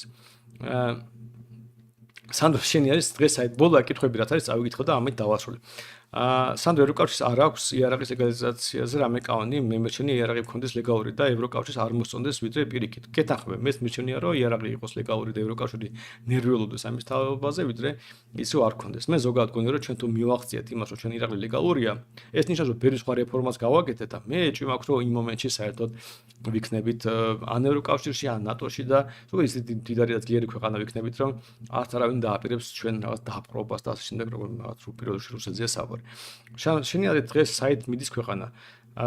დღეს ქვეყანა არსად არ მიდის. მე მგონი ქვეყანა გაჩერებულია ამ მომენტში, იმიტომ რომ 2 კვირა ნახევარში უნდა გადავწყვიტოთ საით წავა ეს ქვეყანა და აი მე მგონი ძალიან ცოტა ადამიანს ესმის ჩვენ ქვეყანაში რა არის სწორი გზა. უმრავლესობა გარტყმაში არის ამის. მაგრამ ჩვენ უმრავლესობისაზე პრეტენზია ჯერ არ გვაქვს და აი ჩვენ ის ხალხი, ვისაც ჩემი არის სწორი წარმოდგენები აქვს, საით უნდა წავიდეს ეს ქვეყანა, თუ დავიღებ საკმარის ხმებს, რომ აი ვთქვათ დიდ ჯგუფებს, პირობითად ქოსებს და ნაცებს შევასრულებინეთ მიმართულებას, მე მგონი ყველა ვიქნებით ბედნიერები და ისინიც მიხვდებიან მალე რომ ჩვენ ვართ მართლები და ისინიც ხდებიან. თუ იარაღ ლეგალიზდება, ვის ექნება იარაღს გაყიდვის უფლება და რა პირობები და დოკუმენტები, ან რა დოკუმენტები არ ვიცი, მაღაზიები იქნება, რომ გაყიდიან იარაღს. ეხლა ყიდიან და რაღაც ამდაგვარი იქნება, არ ვიცი რა დოკუმენტები ამ საჭირო, რომ ასეთ რაღაც ბიუროკრატიაზე არ მიფიქრია. საღამოს ლაივები ბევრად ჯობია, დილის ლაივებს სისხლში საკაიფოდ ვაასავთ. ისე გირჩი აქვს ყველაზე დიდი შანსი, რომ კონცეპტს ამორჩილი, ну ოკეი, საღამოს ლაივების გვაქვს, ვიღაცას დილის ლაივები პრომოსტონს, ასეც გვაქვს, ისეც გვაქვს. სხვა დღის გადაცემები გვაქვს, ხამის ლაივები გვაქვს, რა ვიცი, ჩვენი მხრიდან სულ გელაპარაკებით, რომ შეიძლება მეტ ადამიანს მივხვდეთ. მადლობა გიორგი, კი მე მგონი, ну კარგია რომ მოგწეს ჩემი ლაივები და კი ბევრი ადამიანი რო უყურებდეს, მე მგონი, მე ყოველთვის ვცდილობ რომ ბევრი ადამიანს გავაგებინოთ, მაგრამ მე არ მაქვს მოდიდი რომ ბევრი ადამიანი ეს რაღაცებს უყურებს, მაგრამ აი ახლა 136 ადამიანი რო უყურებს ამ ყველაფერს, იმედია უფრო მყარად იქნებით ამ კონკრეტულ საკითხში და კიდე უფრო ბევრ ხარდაჭერს მოიპოვებთ გირჩისთვის და ამ იდეისთვის, რომ რაღაც დისკუსიები დაგჭირდებათ. ბოლოს დაულინკავთ რა. არჩევნების მერე ხავიერ მილეს არ დაპატიჟებ, თუ გავიმარჯვებთ, ბევრ რაღაცას გავაკეთებთ, ხავიერ მილეს დაპატიჟება ალბათ არის მთავარი ამ შემთხვევაში. და საერთოდ 27-ში მინდა დავიძინო, მართლა რო გითხრათ, კარგად და ისე რომ ტელეფონი გათიშული მქონდეს, მაგრამ ამ ხავიერ მილესაც შევეხმიანებით თუ გავიმარჯვებთ. კარგი. დიდი მადლობა ყველას, რომ ჩვენთან ერთად ვიყავით, უღრმესი მადლობა. ყველა იმ ადამიანს, ვინც დაალაიქა, 172 ლაიქია, ვინც ახლა 134 ადამიანი მიყურებს და ვინც მიყურებდა და მიყურეს ჩანაწერში. ასე რომ, მადლობა და შემდეგ შეხვედრამდე.